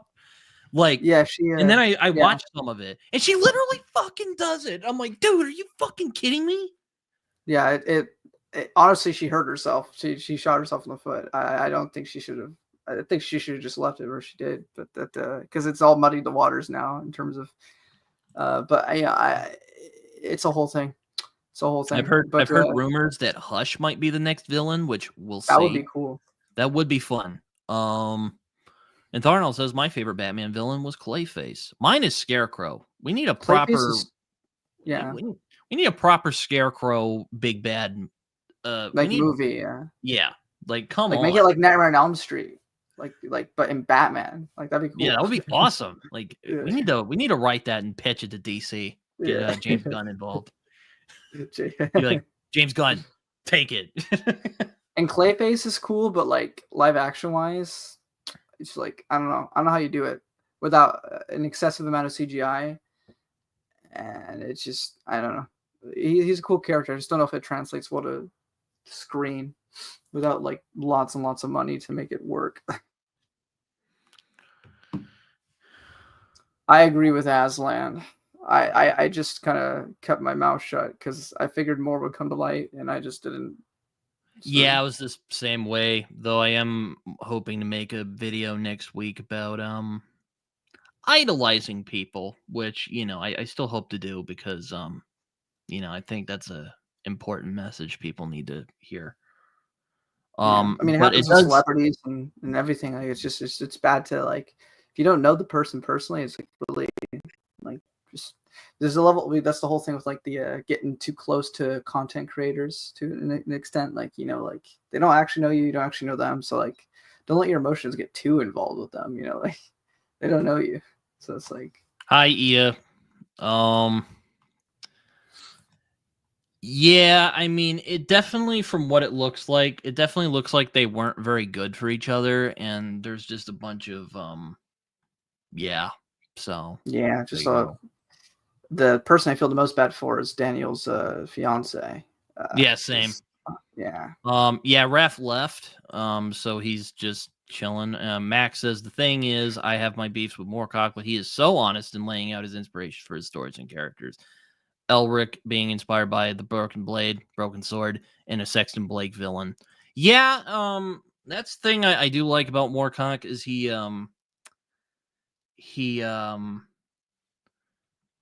what was I trying to say? Where's his influences in his sleeve? Yeah, very much so. Yeah, because like when you read Elric, you definitely like, oh yeah, okay, this is from like Conan, and it becomes more postmodern, and also it gets convoluted once he gets into the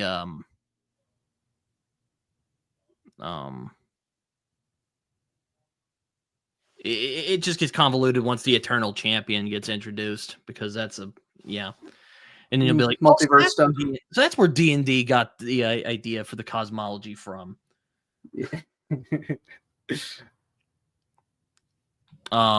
Yeah, Max Garfield. He's like, there you go.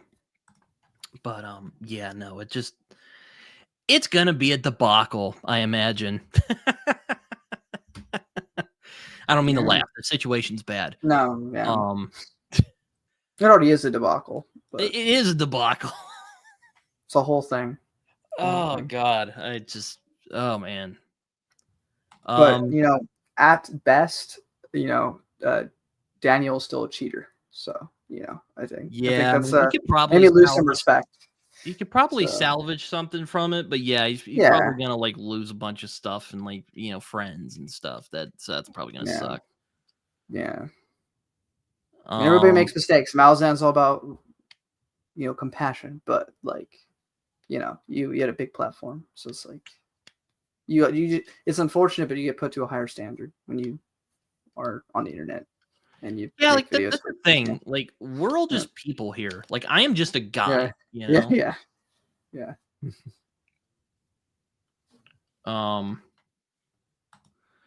I don't know. We'll see. I could definitely see him taking like a sabbatical away from BookTube and maybe coming back, but we'll see. I don't know. But a lot of people seem to be kind of like, oh, maybe we were a bit too hasty with Daniel, which like you fucking think after that.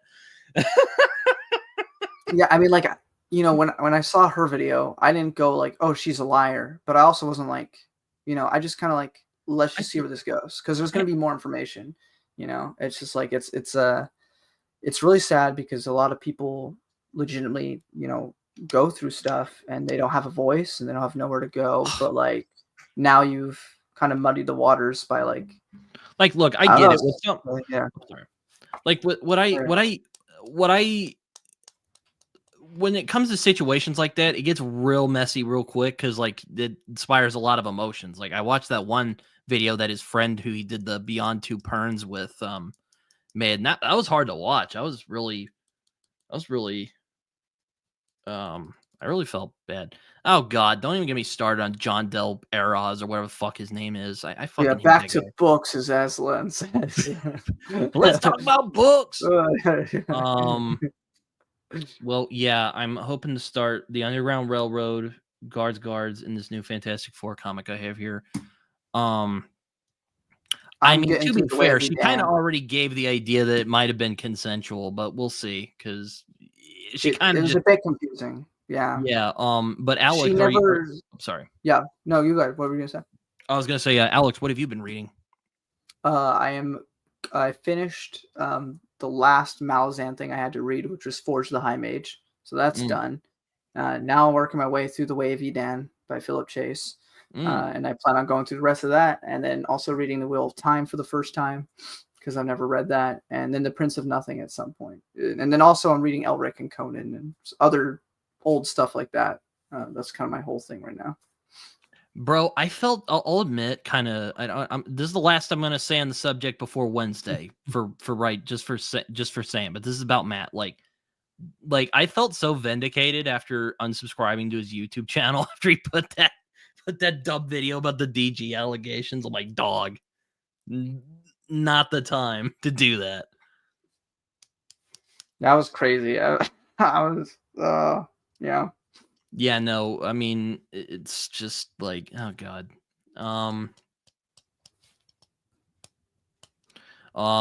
Yeah, no, it's, I mean, good luck. My friend Slay really likes the, Prince of Nothing series. So, I mean, what's it called? The Second Apocalypse, I think is what it's called. Something like that, yeah.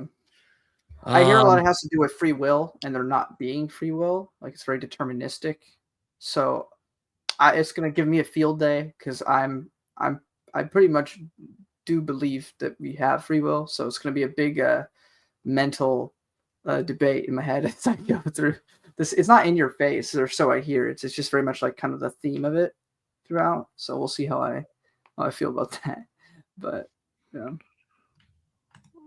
What Not yet. He does plan on having a channel, but just where he's at right now, he's kind of in a weird spot. So he's hoping to have it up at least late this year or early 2026 is what he said, but we'll see. What books do you guys plan to read? Well, I said the books I'm planning to read. I'm also hoping to get to Gorman Gast soon, so we'll see how that goes. Whole lots of sci-fi and fantasy for the Um, next couple years. Oh yeah, this is Alex. We follow Hello. each other on Instagram, and Yeah, he's I been am a not pretty cool Raph. guy No. so far. Oh, thank you. I'm So only far, anyway, he's been pretty cool. yeah. Actually, I'm another big problem. I got my own secret. No, I'm just kidding. But I'm like a smidge German, so you get like a smidge of Raph here. But I'm mostly Hispanic, so I'm definitely not Raph. But who am I? I'm a person. I also talk about books, but I'm very small. So He's on I'm like Instagram, so I'll I'm share his 100 less than Britton. I'll share his Instagram if you don't mind anyway. No, I don't care. Well, I'm on Uh, YouTube too. I go by the same handle, but I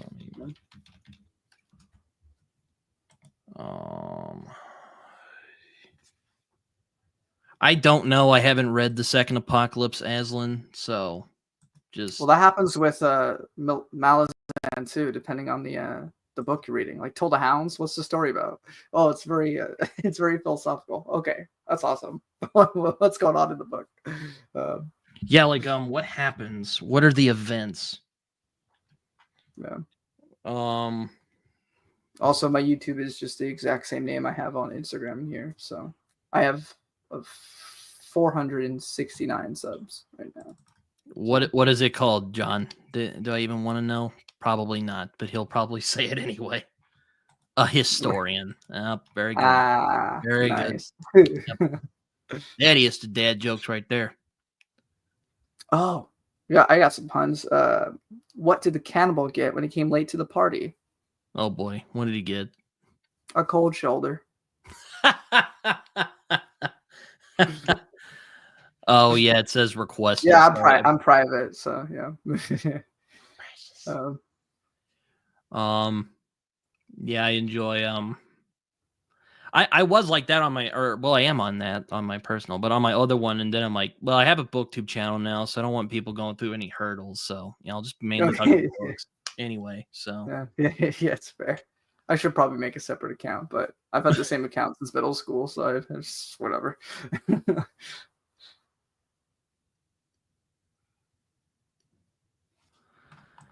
I suppose that's fair. I mean, I finally was talked into it because there were people who were like, "Oh, I've seen." Well, mainly it was conversations with the guy where he was talking about some of his influences and that he wasn't really pulling from the Tolkien model so much. So I thought, what would be an epic fantasy look like, that's not using that model? Yeah. So that's what I'm looking forward to see, but we'll see. It's I think AP Canavan and Philip Chase. I looked up Malazan because I do think I saw a Daniel Green video about Malazan. And I was like, that's interesting. So I looked up other videos about Malazan, and then I found AP Canavan and Philip Chase having their non-spoiler discussions about it. So I watched those, and I watched all their videos religiously after I'd finish a book. And then I also listened to the 10 Very Big Books podcast, and that's what helped me like really get into it. But yeah, I love it. It's probably one of my favorite series of all time. It's changed my life, like literally actually changed my life. It's been quite an experience. So can't say I always enjoyed my time because I'm ADHD and there's 1,000 pages sometimes to get through, but I look back on the time spent and it was time well spent. So I recommend it to anyone if they can handle the first couple books where it gets kind of in its groove, I guess. But book 2's rough. If you get to book 1, you're like, man, that was a interesting, confusing fantasy experience. And then you start book 2 and then you got, heavy topics. And then you're like, oh, well, now I feel down. So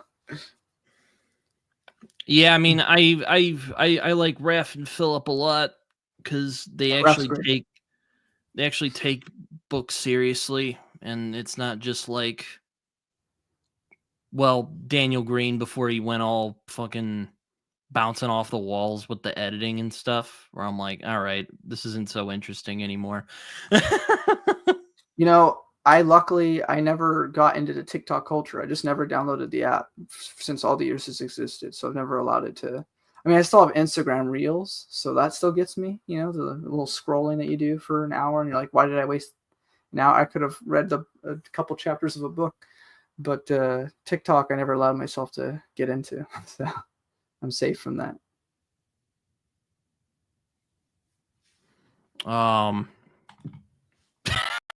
Jeez. Solution. Good thing Raph isn't here. Oh God.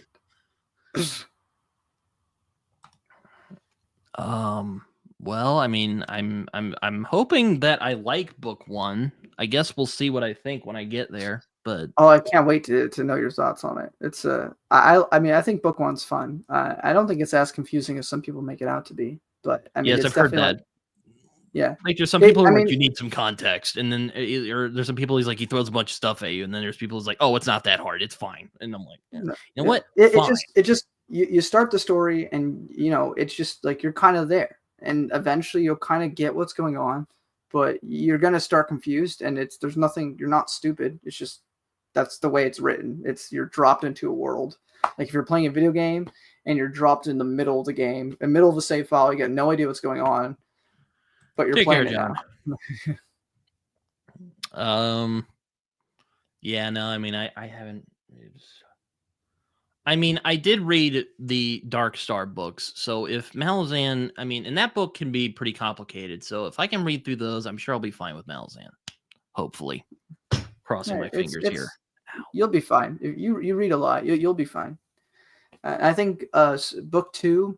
The hardest part is just that it's an entirely new place and like all new people. I mean, you have some returning characters in the first book, but that one I feel is a lot more easier to like. It's a lot more straightforward than I think the first. What kind of irritated me for so long is that there would be people who'd be like, okay, so there's like a guy who's in like a page in the first book, and I'm like, okay, yeah, he's like really important in book 3, and I'm like, I don't give a fuck about that. Yeah.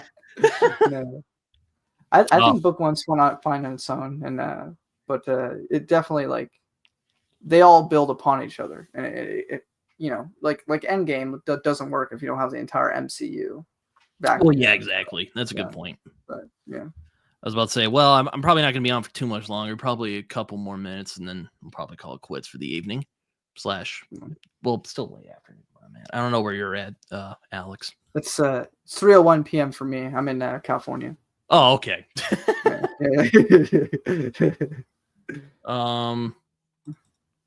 Yeah, no, it's it's just kind of, but yeah, no, Malazan is definitely one. Yes, it's a lot of people seem to take to it. It's Philip Chase's favorite series now, so yeah, I loved it. I mean, I didn't know what to really expect when I'd watched some videos on it, but I still didn't know what I was getting into. I mean, like, sometimes there'd be stuff going on, I'm like, what? Okay, but you know, it's cool. I'll just go with it. Like, there's a talking puppet. That's all I'll say. And that threw me for a loop because it's just like thrown in there. Why? Why can it do that? You won't know till like the end of the book, but like, okay, I'll just accept that then, I guess. Because the magic is not really explained. You know, just kind of happens. I mean, you understand it better by like the end of the series, but he kind of just does stuff, and you just go, okay, I guess that can happen, sure. So, Colton says 7 cities for life, which seven cities that's the continent that the Deadhouse Gates takes place in, and that's the second book, and it's rough. It's rough. That book is a lot more serious than the first book is. So heavy topics. It was not always fun to read, not because it was boring, but because it's just a lot. But I think Erickson handles it very well. But it's a lot. Yeah, I mean, I haven't read I haven't read any of these books. So when people are like, "Oh man, how Malazan," I'm just like, yeah, no, read like, them yet. That's definitely like you don't get it till you've read it, and then you're like, I get it, and that's really the only way to explain it, you know. But I'll be curious to see how you feel about book 1, though. It's definitely an interesting experience first time through. Yeah. I did learn that I don't have Disney Plus, so I'm gonna have to find another way to get Daredevil, the new Daredevil Born Again show, Yeah, I'm because cautiously neutral. I hope it's good, but I don't know. We'll see. Trailer looks great, but I also thought the Suicide Squad trailer looked great back in the day, and then look how that turned out. So, but it was talking about the first one or the James Gunn one? the first one, because the trailer for it was edited amazing. Like, it was so much fun. The trailer was so much better than the movie. So I'm cautiously optimistic, but I'm still. Marvel hasn't had a good track record lately, so they really gotta nail this one, or they lose my graces forever, and I'm probably never watching anything from Marvel again. But they need to get Daredevil right. I am only looking for. Well, I'm looking forward to Daredevil, and I'm also looking forward to the Fantastic Four. And I'm like, if they butcher those, then I'm done for good. Yeah, I don't know. I feel like Fantastic Four has been cursed, so I'm like, I'll watch it, but I'm not expecting. Like, if I go in with low expectations and it turns out fantastic, then I'll be really happy.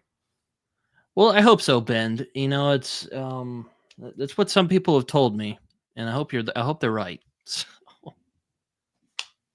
That baby's adorable. Yes, indeed. That's a good baby. Baby smells very nice, as they say. I hear a lot of people like smelling babies, which is that sounds a little weird, but I kind of weird. I'm sorry, but I've been doing it for like 3 hours, so you know. Yeah. That's to be fair to everyone. Yeah. So, like, cut me some slack. Yeah. Though he does say there are boar priests in it. It's good. So, I mean, all right. There are boar priests. It's true. There's a lot of priests of different things. It's quite crazy. LMAO, he's 10 now. I should probably update that pic. He was a cutie, of course. Are you saying he's ugly now? No, I'm just kidding. I hope not. Kid's just gonna watch this and be like, Mom. What do you mean was? Oh God, Ada, I didn't know if I wanted to know that. That's a crazy comment. That's it. That's crazy. Oh man. Well, I mean, I hate to say it, everyone, but I'm probably gonna hop off. We've been doing this for almost 3.5 hours now. Yeah. Thank you, Raph and Alex, for coming on. Maybe next time, if/when we do this, I can get you on again, and we'll hang out. And hopefully, hopefully there won't be any shenanigans, though there probably will be. But yeah, especially if Raph comes on. There's always shenanigans when Raph comes on. But everyone, thank you so much for coming on and hanging out, because let me tell you, I was very humbled to see the highest we got today was 20 people. So I'm probably gonna cut it off now. And thank you for coming, Ida. I appreciate that a lot. And thank you, Alex, for coming on again. I'm sure we'll probably talk some more on Instagram. So all right, so take care, everyone, and have a good rest of your day. I'm gonna catch up with some other things and probably get some reading done. All right, well, take care, everyone. Till next time. And we sit awkwardly until it's over.